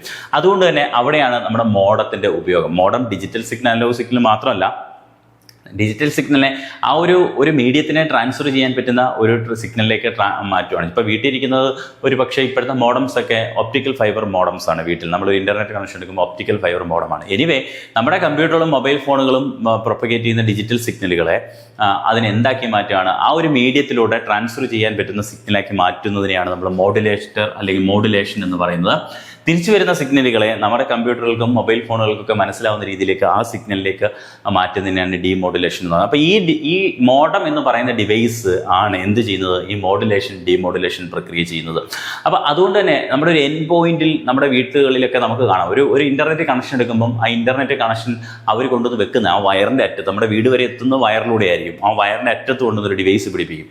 അതിനെയാണ് മോഡം എന്ന് പറയുന്നത്. പണ്ട് ആ മോഡം വൈഫൈ മോഡം ആയിരുന്നില്ല. പണ്ടത് വൈഫൈ ഇല്ലാത്ത സാധാരണ മോഡം ആയിരുന്നു. അതിൽ നിന്ന് പിന്നെ വയർ ഉപയോഗിച്ച് നമ്മൾ കമ്പ്യൂട്ടറിലേക്കൊക്കെ കണക്ട് ചെയ്തായിരുന്നു. ഇപ്പോൾ കൊണ്ടുവന്ന് വെക്കുന്ന മോഡം ഒക്കെ വൈഫൈ മോഡമാണ്. അപ്പോൾ ആ മോഡത്തിൻ്റെ പ്രത്യേകത എന്താണെന്ന് വെച്ചാൽ അതിനകത്ത് വൈഫൈ പ്രൊപ്പഗേറ്റ് ചെയ്യാനുള്ള കഴിവുണ്ട്. അപ്പോൾ നമ്മൾ അതിൽ നിന്ന് തന്നെ നമുക്ക് ഡയറക്റ്റ് നമുക്ക് സിഗ്നലുകൾ റിസീവ് ചെയ്യാനൊക്കെ പറ്റും. ഓക്കെ, അതിനെയാണ് മോഡം എന്ന് പറയുന്നത്. Convert digital signal to analog signal from transmission and vice versa. കണ്ടോ, ഡിജിറ്റൽ സിഗ്നലിനെ അനലോഗ് സിഗ്നലാക്കി മാറ്റുക, അതിൽ അനലോഗ് സിഗ്നൽ ഡിജിറ്റൽ സിഗ്നലാക്കി മാറ്റുക എന്നുള്ളതാണ് ഇതിൻ്റെ പ്രധാനപ്പെട്ട കാര്യം. അപ്പോൾ ഡിജിറ്റൽ സിഗ്നൽ അനലോഗ് സിഗ്നലാക്കി മാറ്റുന്ന പ്രക്രിയ മോഡുലേഷൻ എന്നും നേരെ തിരിച്ചു വരുന്ന പ്രക്രിയ നമ്മൾ ഡീമോഡുലേഷൻ എന്നും നമ്മൾ വിളിക്കും. Used for internet connection wise, telephone line ഉപയോഗിച്ചുള്ള ഇൻ്റർനെറ്റ് കണക്ഷനൊക്കെ നമ്മൾ ഈ മോഡം ഉപയോഗിക്കാറുണ്ട് അല്ലേ? ടെലിഫോൺ ലൈൻ ഉപയോഗിച്ചത് ടെലിഫോൺ ലൈനിലൂടെ സഞ്ചരിക്കുന്ന അനലോഗ് സിഗ്നലാണ്, ആ വയറിലൂടെ സഞ്ചരിക്കുന്ന അനലോഗ് സിഗ്നലാണ്. എന്നാൽ കമ്പ്യൂട്ടറുകളിൽ ഡിജിറ്റൽ സിഗ്നലാണ്. ഓക്കെ, അടുത്ത network interface card. Network interface card എന്ന് വെച്ച് കഴിഞ്ഞാൽ നമുക്ക് ഒരു നെറ്റ്വർക്ക് നമ്മുടെ കമ്പ്യൂട്ടറിനകത്ത് എസ്റ്റാബ്ലിഷ് ചെയ്യണമെങ്കിൽ, ഒരു കമ്പ്യൂട്ടറിലേക്ക് നമുക്ക് നെറ്റ്വർക്ക് കണക്ട് ചെയ്യണമെങ്കിൽ ആ കമ്പ്യൂട്ടറിനകത്ത് എന്തുണ്ടാവണം, നെറ്റ്വർക്ക് ഇൻ്റർഫേസ് കാർഡ് എന്ന് പറയുന്ന ഒരു ഡിവൈസ് ഉണ്ടാവണം. അത് കമ്പ്യൂട്ടർ മേടിക്കുമ്പോൾ തന്നെ മാനുഫാക്ചേഴ്സ് തന്നെ അതിനകത്ത് ഇൻക്ലൂഡ് ചെയ്യാറുണ്ട്. നമ്മൾ ഈ കേബിളൊക്കെ കൊണ്ടുവന്ന് കണക്ട് ചെയ്യുന്ന യഥാർത്ഥത്തിൽ ആ ഒരു കാർഡിലേക്കാണ്. ആ ക്യാബിനറ്റ് അഴിച്ചു നോക്കാമെന്നുണ്ടെങ്കിൽ നിങ്ങൾക്ക് കാണാൻ പറ്റും. അതിനെയാണ് നമ്മൾ നെറ്റ്വർക്ക് ഇൻ്റർഫേസ്. ഈ മാക് അഡ്രസ്സ് സ്റ്റോർ ചെയ്യപ്പെടുന്നത് എവിടെയാണ്? നമുക്ക് മാക് അഡ്രസ്സിനെ കുറിച്ചൊക്കെ പിന്നീട് നോക്കാം. മാക് അഡ്രസ്സ് എന്ന് പറയുന്ന ഒരു അഡ്രസ്സ് ഉണ്ട്. അപ്പോൾ ആ അഡ്രസ്സ് നമ്മുടെ ഡിവൈസിനെ യുണീക്കായിട്ട് ഐഡൻറ്റിഫൈ ചെയ്യാൻ വേണ്ടി മാനുഫാക്ചേഴ്സ് സ്റ്റോർ ചെയ്യുന്ന അല്ലെങ്കിൽ ഉപയോഗിക്കുന്ന അഡ്രസ്സാണ്. ആ അഡ്രസ്സിനെ സ്റ്റോർ ചെയ്യുന്നത് ഈ ഒരു നെറ്റ്വർക്ക് ഇൻ്റർഫേസ് കാർഡിനാണ്. അപ്പോൾ നെറ്റ്വർക്ക് ഇൻ്റർഫേസ് കാർഡ് ഇല്ലാത്തൊരു കമ്പ്യൂട്ടറിന് ഒരിക്കലും നെറ്റ്വർക്ക് എസ്റ്റാബ്ലിഷ് ചെയ്യാൻ കഴിയില്ല എന്നുള്ളതാണ്. അപ്പോൾ നെറ്റ്വർക്ക് ഇൻ്റർഫേസ് കാർഡ് ചീത്തയായി പോയി കഴിഞ്ഞാലും അതിന് പറ്റില്ല. അപ്പോൾ നമ്മൾ വേറൊരു നെറ്റ്വർക്ക് ഇൻ്റർഫേസ് കാർഡ് മേടിച്ച് നമ്മൾ റീപ്ലേസ് ചെയ്യേണ്ടി വരും. അപ്പോൾ മാക് അഡ്രസ്സും സ്വാഭാവികമായിട്ട് ചേഞ്ച് ചെയ്യും. അപ്പോൾ മാക് അഡ്രസ്സ് ഓരോ നെറ്റ്വർക്ക് ഇൻ്റർഫേസ് കാർഡിനും ഓരോ യുണീക്ക് മാക് അഡ്രസ്സ് ആയിരിക്കും ഉണ്ടാകുന്നത്. അപ്പോൾ ആ രീതിയിൽ പറയുകയാണെങ്കിൽ network also card ethernet card, ഇതിനെ നമ്മൾ എതർനെറ്റ് കാർഡ് എന്ന് വിളിക്കുന്നു. Network a computer to the network. നെറ്റ്വർക്കിലേക്ക് ഒരു കമ്പ്യൂട്ടറിനെ കണക്ട് ചെയ്യാൻ വേണ്ടി ഉപയോഗിക്കുന്ന ഒരു ഡിവൈസാണ്. ഡിവൈസ് എന്ന് വെച്ചാൽ ഒരുപക്ഷെ ഇതൊരു എക്സ്റ്റേണൽ ഡിവൈസ് ആയിട്ട് പലപ്പോഴും കാണാറില്ല. ഇത് ഇന്റേണലി തന്നെ അത് വെച്ചിരിക്കുകയായിരിക്കും. Okay, each NIC has a unique MAC address for identity. ഓരോ NICക്കും ലോകത്തുള്ള എത്ര NICകളുണ്ടോ ആ NICകൾക്കെല്ലാം നെറ്റ്വർക്ക് ഇന്റർഫേസ് കാർഡുകൾക്കെല്ലാം യുണീക്ക് ആയിട്ടുള്ള അഡ്രസ്സ് ഉണ്ടാവും. അപ്പം നമുക്ക് സംശയം ഉണ്ടാവും, എങ്ങനെയാണ് യുണീക്ക് അഡ്രസ്സ്? ലോകത്ത് പല പല കമ്പനികൾ ഉണ്ടാക്കുക, ഇവർ കൊടുത്ത അഡ്രസ്സ് അവരെങ്ങനെ അറിയും, അവർ കൊടുത്ത അഡ്രസ്സ് ഇവർ, അങ്ങനെ ഒരു ഡ്യൂപ്ലിക്കേഷൻ ഉണ്ടാവില്ല. കാര്യം ഏതൊക്കെ നെറ്റ്വർക്ക് ഇന്റർഫേസ് കാർഡ് നിർമ്മിക്കുന്ന കമ്പനികൾക്കെല്ലാം തന്നെ ഒരു യുണീക്ക് ഐഡന്റിഫിക്കേഷൻ നമ്പേഴ്സ് ഉണ്ടാവും. ആ നമ്പറിനോടൊപ്പമായിരിക്കും അവർ ഈ നെറ്റ്വർക്ക് ഇന്റർഫേസ് കാർഡിന് NICക്ക് ഒരു നമ്പർ കൂടി ആഡ് ചെയ്ത് കൊടുക്കുന്നത്. അതുകൊണ്ട് ആദ്യം ആ കമ്പനികളുടെ നമ്പർ ആയിരിക്കും, അതൊരു യുണീക്ക് ആയിരിക്കും. ലോകത്തുള്ള കമ്പനികൾ വളരെ വിരളമായിരിക്കും, അല്ലെങ്കിൽ ഒരുപാടൊന്നും കാണത്തില്ലല്ലോ. ഇപ്പോൾ ഒരു 50 100 ഉണ്ടെന്ന് വിചാരിക്കും. അപ്പോൾ 100 കമ്പനി ഉണ്ടെങ്കിൽ 100 നമ്പറുകളുണ്ട്. ആ 100 നമ്പറിനോടൊപ്പമായിരിക്കും എന്ത് ചെയ്യുന്ന അവർ പ്രൊഡ്യൂസ് ചെയ്യുന്ന നെറ്റ്വർക്ക് ഇന്റർഫേസ് കാർഡിൻ്റെ നമ്പർ കൂടി ആഡ് ചെയ്യുന്നത്. അപ്പോൾ ഇത് കൂട്ടത്തിൽ ഒരുമിച്ച് വായിക്കുമ്പോൾ ഇതൊരു യുണീക്ക് നമ്പർ ആയിരിക്കും എന്നുള്ളതാണ്. അങ്ങനെയാണ് അതൊരു യുണീക്ക്നെസ് കീപ്പ് ചെയ്യുന്നത്. ഓക്കെ, മൊബൈൽ ഫോണുകൾക്കെല്ലാം ഉണ്ട് കേട്ടോ. മൊബൈൽ ഫോണിനും എല്ലാം ഈ ഒരു മാക് അഡ്രസ് ഉണ്ട്. Okay, repeater. അത് കഴിഞ്ഞ് ഓക്കെ, നെറ്റ്വർക്ക് ഇന്റർഫേസ് കാർഡ് അതാണ്. അടുത്ത റിപ്പീറ്റർ എന്ന് പറയുന്നത്, റിപ്പീറ്റർ എന്ന ആ വാക്കിൽ തന്നെ ഉണ്ട് റിപ്പീറ്റ് ചെയ്യാന്നുള്ളത്. നമുക്കറിയാം, ഒരു സിഗ്നൽ കുറച്ച് കൂടുതൽ സഞ്ചരിച്ച് കഴിയുമ്പോൾ ആ സിഗ്നൽ വീക്കാവും. ആ സിഗ്നൽ വീക്ക് ആകുമ്പോൾ അതിനെ എന്ത് ചെയ്യണം, ഒരു റീജനറേറ്റ് ചെയ്യണം. ഇപ്പം നമ്മൾ ഈ കേബിൾ ടിവിയുടെയൊക്കെ കണക്ഷൻ നിങ്ങൾക്ക് നോക്കാമെങ്കിൽ എവിടെ സെറ്റപ്പ് ബോക്സ് പോലത്തെ ചില ബോക്സുകൾ അവിടെ ഇവിടെയൊക്കെ വെച്ചിരിക്കുന്ന കാണാം, ചിലയിടത്തൊക്കെ കെട്ടി വെച്ചിരിക്കുന്ന കാണാം. അപ്പോൾ എന്താണ്, ആ വയറിലൂടെ ആ ഡേറ്റ ഇത്രയും സഞ്ചരിച്ചെത്തുമ്പോഴത്തേക്ക് ആ സിഗ്നൽ എന്ത് സംഭവിക്കും, സ്വാഭാവികമായിട്ട് വീക്കാവും. ആ വീക്കാകുമ്പോൾ അതിനെ സ്ട്രെങ്തൻ ചെയ്യാൻ വേണ്ടി, അതിനെ ബൂസ്റ്റ് ചെയ്യാൻ വേണ്ടി ഒരു ഡിവൈസിനകത്തൂടെ ആ വയറിനെ കടത്തിവിടും. അപ്പോൾ എന്ത് സംഭവിക്കും, ആ സിഗ്നൽ കുറച്ചും കൂടെ ബൂസ്റ്റ് ആയിട്ട് വരും. അതിനുവേണ്ടി ഉപയോഗിക്കുന്നതാണ് റിപ്പീറ്റർ എന്ന് പറയുന്നത്.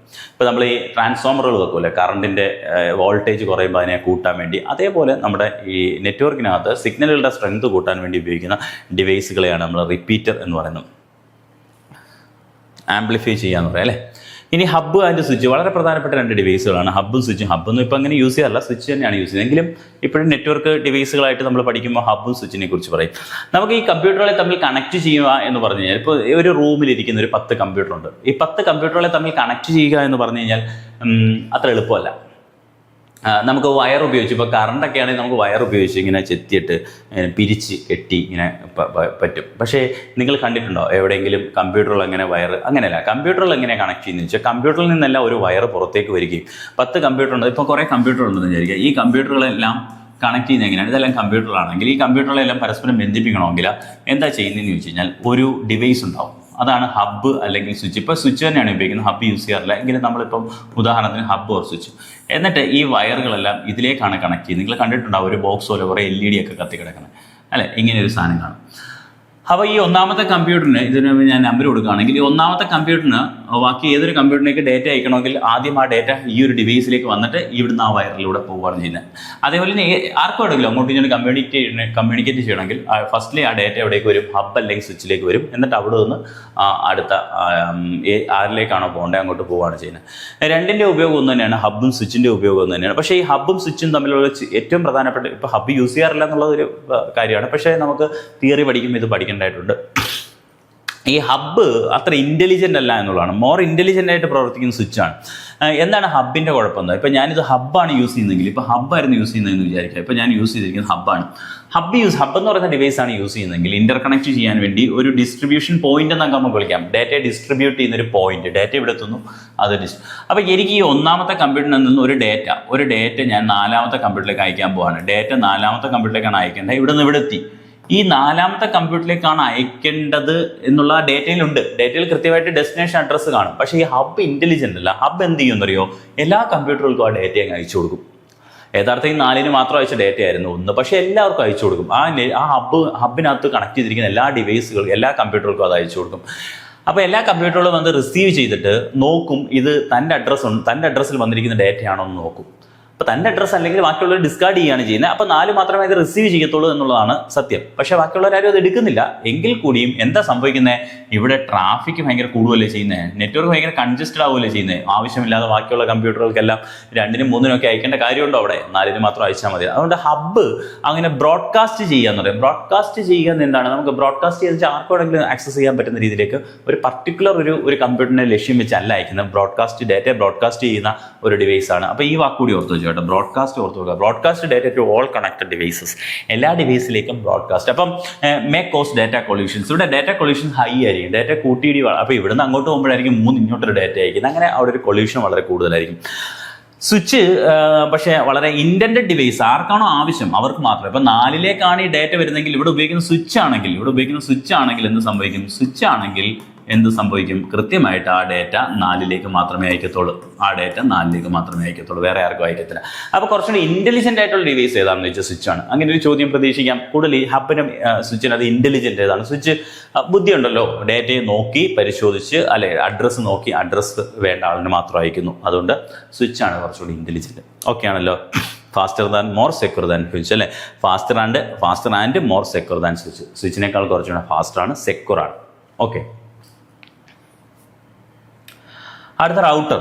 ചിലപ്പോൾ റൂട്ടർ എന്നൊക്കെ പറയും. നമ്മുടെ വീട്ടിലൊക്കെ വൈഫൈ റൗട്ടർ ഉണ്ടാവും, ഓഫീസുകളിലൊക്കെ വൈഫൈ റൗട്ടർ ഉണ്ടാവും. നമുക്ക് മൾട്ടിപ്പിൾ നെറ്റ്വർക്കുകളെ കണക്ട് ചെയ്യാൻ വേണ്ടി നമ്മൾ ഈ ഡിവൈസ് യൂസ് ചെയ്യാറുണ്ട്.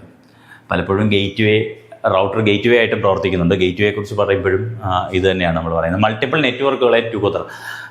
ഇപ്പം നമ്മുടെ മൊബൈൽ ഫോണ് അല്ലെങ്കിൽ നമ്മുടെ വീട്ടിലുള്ള നെറ്റ്വർക്കിനെ നമ്മൾ പുറത്തുള്ള ഒരു ഇൻ്റർനെറ്റുമായിട്ട് കണക്ട് ചെയ്യാൻ വേണ്ടിയും അവിടെ റൗട്ടർ യൂസ് ചെയ്യാറുണ്ട്. അപ്പോൾ ഇൻ്റർനെറ്റിനെ നമ്മുടെ പേഴ്സണൽ നെറ്റ്വർക്കിലേക്ക് കണക്ട് ചെയ്യാനൊക്കെ നമുക്ക് എന്ത് യൂസ് ചെയ്യാറുണ്ട്? റൗട്ടർ. വൈഫൈ റൗട്ടറുകളൊക്കെ നമുക്ക് കാണുന്നുണ്ട്. Route data between LAN and internet ഉണ്ടോ? റൗട്ട് ഡാറ്റ ബിറ്റ്വീൻ ലാൻ എന്ന് വെച്ചാൽ ലോക്കൽ ഏരിയ നെറ്റ്വർക്ക്, ഇൻ്റർനെറ്റും ഒക്കെ ആയിട്ട് നമുക്ക് ഡാറ്റയെ ട്രാൻസ്ഫർ ചെയ്യാൻ വേണ്ടി അല്ലെങ്കിൽ കണക്ട് ചെയ്യാൻ വേണ്ടി നമ്മൾ ഉപയോഗിക്കുന്ന ഡിവൈസാണ് ഇത്. വയേർഡ് ഉണ്ട്, വയർലെസ് ഉണ്ട്, വൈഫൈ റൗട്ടറുകളുണ്ട്, വയേർഡ് റൗട്ടറുണ്ട്. Home routers combine the function of a modem and switch. നമ്മുടെ വീട്ടിലിരിക്കുന്ന റൗട്ടറുകൾ, ഹോമിലിരിക്കുന്ന റൗട്ടറുകൾ ശ്രദ്ധിച്ചാൽ മനസ്സിലാവും അത് മോഡത്തിൻ്റെ ജോലി ചെയ്യാറുണ്ട് പലപ്പോഴും. അത് സ്വിച്ചിൻ്റെ ജോലി, ഒന്നിൽ കൂടുതൽ ഡിവൈസ് കണക്ട് ചെയ്യാനുള്ള പോർട്ടുകൾ അതിൻ്റെ ബാക്കിൽ കാണും.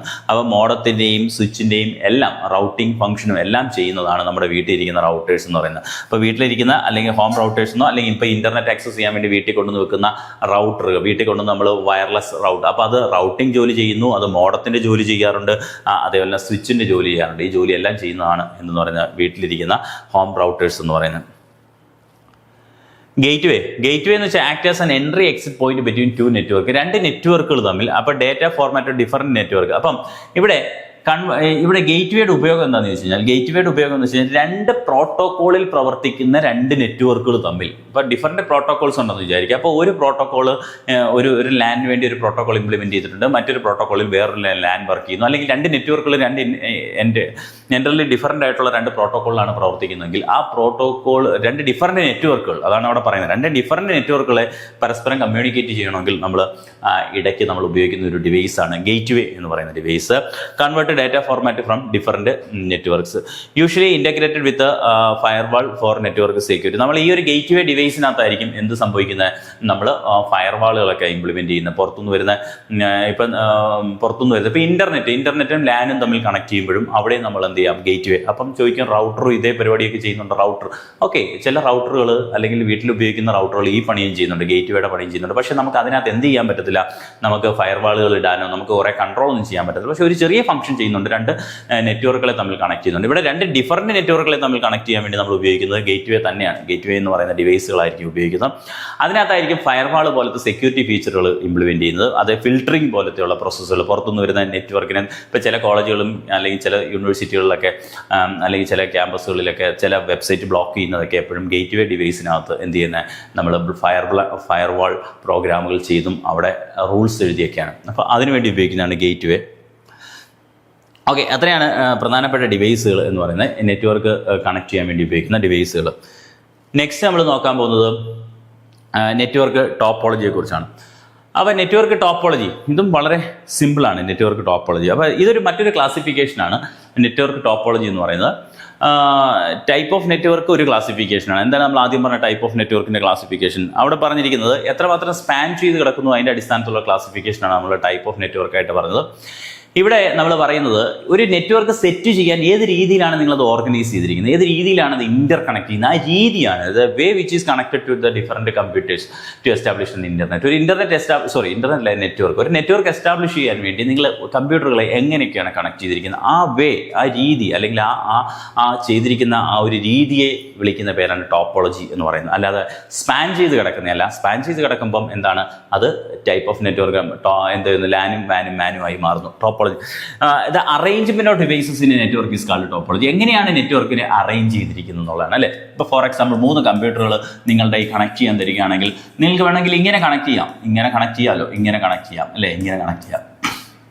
അല്ലെങ്കിൽ നിങ്ങൾക്ക് മറ്റൊരു രീതിയിൽ ഒരു സ്വിച്ച് ഉണ്ടെന്ന് വെച്ചിട്ട് ഇങ്ങനെ കണക്ട് ചെയ്യാം. അപ്പോൾ ഇവിടെ ഡിഫറെൻറ്റ് ടൈപ്സ് ഓഫ് നെറ്റ്വർക്കുകൾ, ഡിഫറെൻറ്റ് ടൈപ്സ് ഓഫ് ഇന്റർ കണക്ഷനുകൾ ഉണ്ടാവുകയാണ്. ഈ ടൈപ്പുകളെയാണ് നമ്മൾ ഈ ഒരു കണക്ഷൻ്റെ ടൈപ്പുകളെയാണ് നമ്മൾ ടോപ്പോളജി എന്ന് വെച്ചാൽ. കോമൺ ടോപ്പോളജീസ് പ്രധാനമായിട്ട് നമ്മൾ ഒരു നെറ്റ്വർക്ക് എസ്റ്റാബ്ലിഷ് ചെയ്യാൻ വേണ്ടി ഉപയോഗിക്കുന്ന ടോപ്പോളജിയാണ് ബസ്, സ്റ്റാർ, റിങ്, മെഷ് എന്ന് പറയുന്നത്. ബെസ്റ്റ് ടോപ്പോളജി വളരെ സിമ്പിളാണ്. ബെസ്റ്റ് ടോപ്പോളജിയുടെ പടം നമുക്ക് നോക്കാം. അതുകൊണ്ട് ഇങ്ങനെയാണ് ഒരു ബെസ്റ്റ് ടോപ്പോളജി കാണപ്പെടുന്നത്. ബെസ്റ്റ് ടോപ്പോളജിക്കകത്ത് ഏതാണ്ട് ഒരു നീളത്തിലൊരു വയർ ഉണ്ടാവും.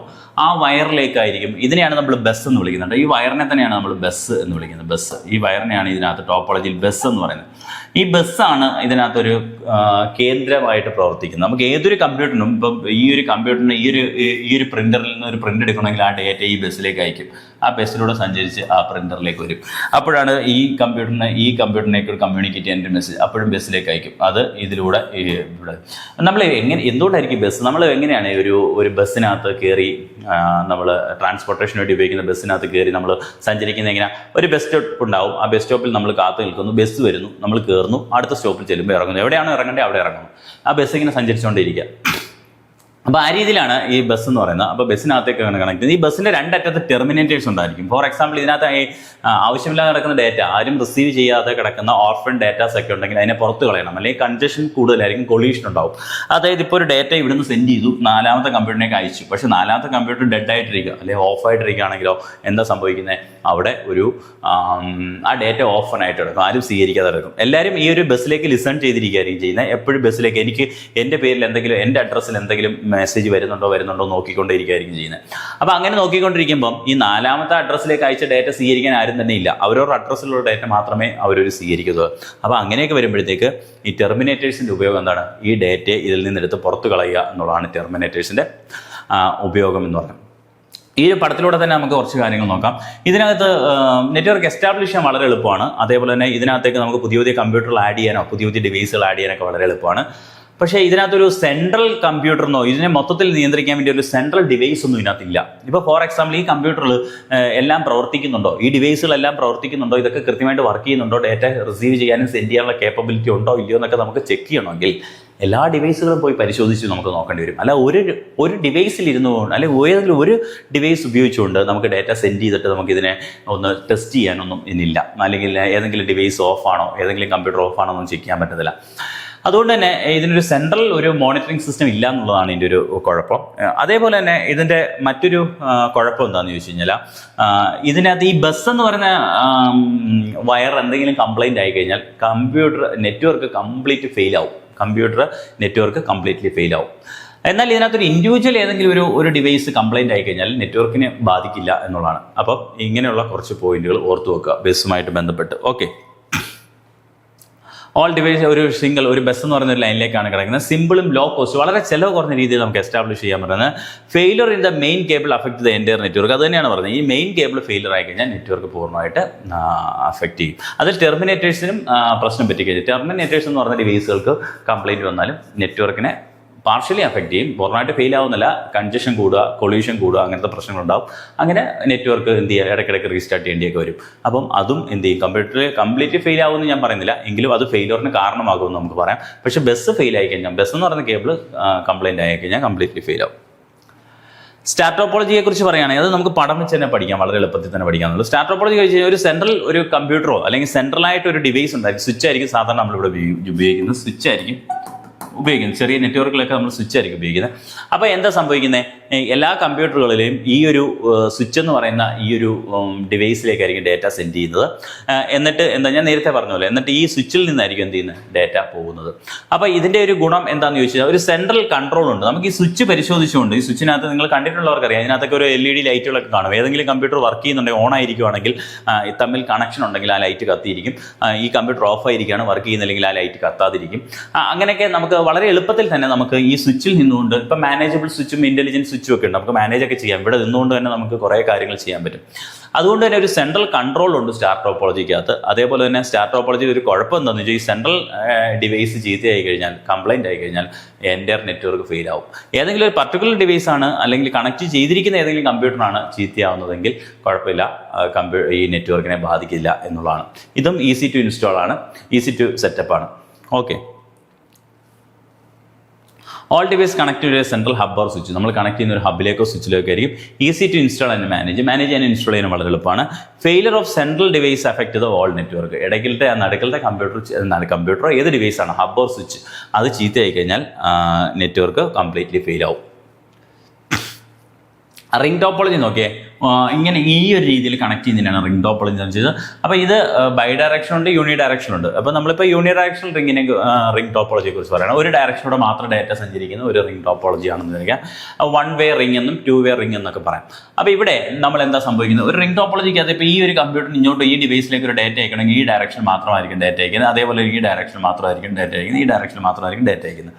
അപ്പോൾ ഇവിടെ നമ്മൾ ഡാറ്റ അയക്കുമ്പോൾ ഒരു ഡയറക്ഷനാണ്. ഇതിനകത്ത് ഒരു ഗുണം എന്താണെന്ന് ചോദിച്ചാൽ ഇതിനകത്ത് നമുക്ക് ഈ റിപ്പീറ്ററിന് ആവശ്യം വരുന്നില്ല, ഡാറ്റ ബൂസ്റ്റ് ചെയ്യേണ്ട ആവശ്യമില്ല.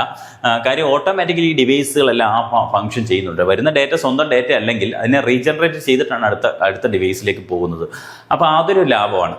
പിന്നെ രണ്ടാമത്തെ കാര്യം വെച്ചാൽ ഇത് എസ്റ്റാബ്ലിഷ് ചെയ്യാൻ കുറച്ച് ഡിഫിക്കൽട്ടാണ്. ബസ്സിൻ്റെയും സ്റ്റാറിൻ്റെയും അത്ര എളുപ്പമല്ല, കുറച്ച് പാടാണ്. കാര്യം ഒരു പുതിയൊരു ഡിവൈസ് ഇതിനകത്തേക്ക് ആഡ് ചെയ്യുക എന്ന് പറയുന്നത് ഈ വയറിനെ വീണ്ടും കട്ട് ചെയ്യുകയും അതിൻ്റെ ഇടയിലേക്ക് വീണ്ടും നമ്മൾ കുറച്ച് RJ45 കണക്റ്റേഴ്സ് ഒക്കെ കണക്ട് ചെയ്യും. അങ്ങനെ കുറച്ച് കമ്പാരിറ്റീവ്ലി ഡിഫിക്കൽട്ട് എന്നാണ് പറയുന്നത്. പിന്നെ ഇതിൻ്റെ ഒരു പ്രശ്നം എന്താണെന്ന് വെച്ചാൽ ഏതെങ്കിലും ഒരു ഡിവൈസ് ഫെയിൽ ആയി കഴിഞ്ഞാൽ ഒരു പാത്ത് അവിടെ നഷ്ടപ്പെടുകയാണ് ചെയ്യുന്നത്. അങ്ങനെ ഒരു കംപ്ലീറ്റ് ഫെയിലിയറിലേക്ക് പോകുന്നില്ല, പക്ഷേ പാർഷ്യൽ ഫെയിലിയർ ഉണ്ടാവും ഏതെങ്കിലും ഡിവൈസ്. കാരണം ഈ ഡിവൈസിന് ഇനി താഴെയുള്ള ഒരു ഡിവൈസുമായിട്ട് കമ്മ്യൂണിക്കേറ്റ് ചെയ്യാൻ പറ്റാതെ വരികയാണ് യൂണി ഡയറക്ഷനിനകത്ത്. ബൈ ഡയറക്ഷനിലാണെങ്കിൽ തിരിച്ച് ഇങ്ങോട്ട് കമ്മ്യൂണിക്കേറ്റ് ചെയ്യാം, യൂണി ഡയറക്ഷനിലാണെങ്കിൽ പറ്റാതെ വരുമെന്ന് പറഞ്ഞത്. അപ്പോൾ ഈ യൂണി ഡയറക്ഷനിനകത്ത് വരുന്ന ഈ ഒരു പ്രശ്നം മാറ്റാൻ വേണ്ടി നമുക്ക് ബൈ ഡയറക്ഷണൽ സ്വിച്ച് അല്ലെങ്കിൽ 2 വേ റിങ് ഉപയോഗിക്കാം. പക്ഷേ അവിടെ കോസ്റ്റ് വളരെ കൂടുതലായിരിക്കും. രണ്ട് വയറുകൾ അങ്ങോട്ടും ഇങ്ങോട്ടും കണക്ട് ചെയ്യാനും ഡിവൈസുകൾ കൂടുതലായിട്ട് വേണ്ടിവരും എന്നുള്ളതാണ് 2 വേ സ്വിച്ചിൻ്റെ പ്രത്യേകത, 2 വേ റിങ്ങിൻ്റെ പ്രത്യേകത. Each device connected to others forming a ring. ഓരോ ഡിവൈസുകളും അടുത്ത ഡിവൈസിലേക്ക് കണക്ട് ചെയ്താണ്. ഡാറ്റ ട്രാവൽ ഇൻ 1 ഡയറക്ഷൻ, ഒരു ഡയറക്ഷൻ മാത്രമായിരിക്കും. The break in the ring can disrupt communication. ഏതെങ്കിലും ഒരു ബ്രേക്ക് ഉണ്ടായി കഴിഞ്ഞാൽ ആ ഒരു കമ്മ്യൂണിക്കേഷനെ ഡിസ്ട്രപ്റ്റ് ചെയ്യും. കംപ്ലീറ്റ്ലി ഫെയിലിയർ എന്ന് പറയുന്നില്ല, ഡിസ്ട്രപ്റ്റ് ചെയ്യും. ഓക്കെ, ഇതിനെ ഓവർകം ചെയ്യാൻ വേണ്ടി 2 ഡയറക്ഷണൽ റിങ് അല്ലെങ്കിൽ 2 വേ റിങ് ടോപ്പോളജി എസ്റ്റാബ്ലിഷ് ചെയ്യാം. പക്ഷേ അത് വളരെ കോസ്റ്റ്ലി ആയിട്ടുള്ളൊരു കാര്യമാണത്. മെഷ് ടോപ്പോളജി എന്ന് വെച്ച് കഴിഞ്ഞാൽ എന്താണ്, പരസ്പരം എല്ലാ കമ്പ്യൂട്ടറുകൾക്കും ഒരു ഡയറക്റ്റ് കണക്ഷൻ ഉണ്ടാവും, എല്ലാ ഡിവൈസുകൾക്കും ഡയറക്റ്റ് കണക്ഷൻ ഉണ്ടാവും. അതുകൊണ്ട് ഈ ഡിവൈസിന് 1 2 3 4 5 6 കമ്പ്യൂട്ടറുകളുണ്ടെങ്കിൽ ഈ ഒന്നാമത്തെ കമ്പ്യൂട്ടറിലേക്ക് ഡയറക്റ്റ് ആണ് 2ലേക്ക് ഒരു കണക്ഷൻ കാണും, 3ലേക്ക് ഒരു കണക്ഷൻ നാട്ടെ കിടക്കുന്നു, 4ലേക്ക് ഒരു കണക്ഷൻ, 5ലേക്ക് ഒരു കണക്ഷൻ, 6ലേക്ക് ഒരു കണക്ഷൻ. അതേ രീതി തന്നെയാണ് 5 എടുത്ത് നോക്കാമെങ്കിൽ 1ലേക്കും 6ലേക്കും, അതേപോലെ 4ലേക്കും, അതേപോലെ 3ലേക്കും, അതേപോലെ 2ലേക്കും എന്താണ്. അപ്പോൾ എല്ലാത്തിലേക്കും ഡയറക്റ്റ് ഒരു കണക്ഷൻ ഉണ്ടാവും. ഭയങ്കര റിലയബിൾ ആയിട്ടുള്ളൊരു നെറ്റ്വർക്കാണ്. ഡാറ്റ ഒരിക്കലും ലോസ് വരത്തില്ല. പക്ഷേ ഏറ്റവും വലിയ കോംപ്ലിക്കേഷൻ എന്ന് വെച്ചാൽ ഇത് മാനേജ് ചെയ്യുക എന്നുള്ളതാണ്. ഇത്രയും വയറുകളെ പരസ്പരം കണക്ട് ചെയ്യുക, ഒരു കമ്പ്യൂട്ടറിലേക്ക് തന്നെ എത്തിപ്പെടുന്നത്. ഇപ്പം ഇത് 6 കമ്പ്യൂട്ടർ ഉള്ളപ്പോൾ തന്നെ ഒരു കമ്പ്യൂട്ടറിലേക്ക് വരുന്ന കണക്ഷൻ എന്ന് വെച്ചാൽ 5 ആയിരിക്കും. 1 2 3 4 5 കണക്ഷൻ. അപ്പോൾ 10 കമ്പ്യൂട്ടറുള്ള ഒരു നെറ്റ്വർക്ക് ഉണ്ടാക്കണമെങ്കിൽ ഒരു കമ്പ്യൂട്ടറിലേക്ക് തന്നെ വരുന്ന വയറുകളുടെ കണക്ഷൻ എന്ന് പറയുന്നത് 9 ആയിരിക്കും. അപ്പോൾ 25 കമ്പ്യൂട്ടർ ഉണ്ടെങ്കിൽ 24 കണക്ഷൻ. അപ്പോൾ അത് വളരെ കോംപ്ലിക്കേറ്റഡ് ആണ് അത്, പക്ഷേ വളരെ റിലയബിൾ ആണ് എന്നുള്ളതാണ് കാര്യം. ഒരു പാത്ത് നഷ്ടപ്പെട്ടാലും ഈ ഡാറ്റ എങ്ങനെയെങ്കിലും ഇവിടെ എത്തും. വേറെ വഴിയൊക്കെ ഉണ്ടല്ലോ, വേറെ വഴിയിലൂടെ ഡാറ്റ ഇവിടെ എത്തും. അതാണ് മെഷിൻ്റെ പ്രത്യേകത എന്ന് പറഞ്ഞാൽ. Each device connected to every other device, highly reliable but costly. Reliable ഒക്കെയാണ്, പക്ഷെ വളരെ കോസ്റ്റ്ലിയാണ്. Use in mission critical network, വളരെ ക്രിട്ടിക്കൽ നെറ്റ്വർക്കിന് അതൊരിക്കലും ഫെയിലിയർ ആവരുത് എന്നുള്ള നെറ്റ്വർക്കിൽ മാത്രമേ ഇങ്ങനത്തെ ഉള്ള ടോപ്പോളജികൾ എസ്റ്റാബ്ലിഷ് ചെയ്യാറുണ്ട്. അടുത്തത് നമ്മുടെ ട്രീയെന്നോ ഹൈബ്രിഡ് ടോപ്പോളജി. ഇത് പല ടോപ്പോളജി, നമ്മൾ ഈ മുന്നിൽ പഠിച്ച പല ടോപ്പോളജികളുടെയും ഒരു കണക്ഷനാണ് അല്ലെങ്കിൽ ഒരു കോമ്പിനേഷനാണ് ഇതെന്ന് പറയുന്നത്. ഇത് വലിയ ഓർഗനൈസേഷനിലേക്കൊക്കെ വരുമ്പോഴത്തേക്ക് പല നെറ്റ്വർക്കുകൾ വെച്ച് കണക്ട് ചെയ്തായിരിക്കും അവിടെ ഒരു വാൻ നെറ്റ്വർക്കിലേക്ക് പോകുന്നത്. അപ്പോൾ ഇത് നോക്കിയേ, ഇപ്പോൾ ഇവിടെ നോക്കാമെങ്കിൽ നിങ്ങൾക്ക് ഇവിടെ ഒരു എന്താ പറയുന്നത്, ഒരു സ്റ്റാർ ടോപ്പോളജി വേണമെങ്കിൽ കാണാം. ഇവിടെ ഒരു സ്റ്റാർ ടോപ്പോളജി പോലെ പ്രവർത്തിക്കുന്നതായിട്ട് നിങ്ങൾക്ക് കാണാം. ഇവിടെ ഒരു സ്റ്റാർ ടോപ്പോളജി പോലെ പ്രവർത്തിക്കുന്നതായിട്ട് കാണാം. അങ്ങനെ പല രീതിയിൽ പല നെറ്റ്വർക്കിലും വേണമെങ്കിൽ നിങ്ങൾക്ക് ഇവിടെ കൊണ്ടുവന്ന് ഇവിടെ ഒരു റിംഗ് ടോപ്പോളജി ഇവിടെ കണക്ട് ചെയ്യാം. എന്നിട്ട് ഇതിലേക്ക് നിങ്ങൾക്ക് കണക്ഷൻ കൊടുക്കാം. ചിത്രത്തിനകത്ത് ഇല്ലെന്നേ ഉള്ളൂ. ഇങ്ങനെ ഒരു റിംഗ് ടോപ്പോളജി ഇവിടെ കണക്ട് ചെയ്യാം. അതല്ല ഇവിടെ ഒരു ബസ് ടോപ്പോളജി നിങ്ങൾക്ക് ഇവിടെ കണക്ട് ചെയ്യാം. അപ്പം എന്നിട്ട് ഇതിലേക്ക് ഒരു കണക്ഷൻ കൊണ്ടുവന്ന് കൊടുത്തു കഴിഞ്ഞാൽ അവിടെ ഒരു ബെസ്റ്റ് ടോപ്പോളജി ആയി. അങ്ങനെ ഡിഫറൻറ്റ് ടോപ്പോളജികളുടെ ഒരു കോമ്പിനേഷനാണ് ട്രീ എന്നോ ഹൈബ്രിഡ് എന്നോ ഒക്കെ പറയുന്നുണ്ട്. അപ്പോൾ ട്രീ സ്ട്രക്ചറിലാണെങ്കിൽ അതിനെ ട്രീ എന്ന് വിളിക്കുന്നു. കോമ്പിനേഷൻ ഓഫ് ഡിഫറൻറ്റ് ടോപ്പോളജി ആയതുകൊണ്ടാണ് അതിനെ ഹൈബ്രിഡ് ടോപ്പോളജി എന്ന് വിളിക്കുന്നത്. ഓക്കെ, അപ്പോൾ ഇത്രയും കാര്യങ്ങളാണ് ഇന്നത്തെ ക്ലാസ്സിനകത്ത് നമ്മൾ നോക്കിയത്. അപ്പം അടുത്ത ക്ലാസ്സിലും അല്ലെങ്കിൽ വരുന്ന ക്ലാസ്സുകളിലൊക്കെ നമുക്ക് ഇതുമായിട്ട് ബന്ധപ്പെട്ട പ്രീവിയസ് ഇയർ ക്വസ്റ്റ്യൻസും അതേപോലെ MCQ ക്വസ്റ്റ്യൻസും ഒക്കെ ഡിസ്കസ് ചെയ്യാം. അപ്പോൾ ക്ലാസ്സുകൾ കാണാൻ ഞാൻ ആദ്യം പറഞ്ഞ പോലെ തന്നെ നമുക്ക് സിലബസ് അനുസരിച്ചുള്ള ക്ലാസ്സുകൾ കംപ്ലീറ്റ് ചെയ്യാം. അപ്പോൾ നമ്മളുടെ സിലബസ് നോക്കിയിട്ടും പ്രീവിയസ് ഇയർ ക്വസ്റ്റ്യൻ പേപ്പർ നോക്കിയിട്ടാണ് നമ്മൾ പോകുന്നത്. അപ്പോൾ വാരി വലിച്ച് എല്ലാം കൂടെ പഠിക്കാൻ നിൽക്കുന്നില്ല. എല്ലാം കൂടെ പഠിക്കേണ്ട ആവശ്യമില്ലാത്തതുകൊണ്ടാണ് അങ്ങനെ ചെയ്യുന്നത്. എന്നാൽ ഞാൻ പറഞ്ഞല്ലോ, ചില ഭാഗങ്ങളിൽ നിങ്ങൾക്ക് എത്രയും മതിയോ എന്നുള്ളൊരു കൺഫ്യൂഷൻ ഉള്ളവർക്ക് വേണ്ടി മാത്രം നമ്മൾ അവസാനം വീണ്ടും ആ ക്ലാസ്സുകൾ കുറച്ചുകൂടി ഡീറ്റെയിൽ ആയിട്ട് ഇടുന്നുണ്ട്. എന്നാൽ ഇത് കണ്ടതിന് ശേഷം മാത്രമേ അത് കാണാവുള്ളൂ. ഇതാണ് വളരെ ഇമ്പോർട്ടൻ്റ് ആയിട്ട് നമുക്ക് വേണ്ടത്. അത് നിങ്ങൾക്ക് സമയമുണ്ടെങ്കിൽ പിന്നീട് കണ്ടാൽ മാത്രം മതിയാവും. Okay, thank you.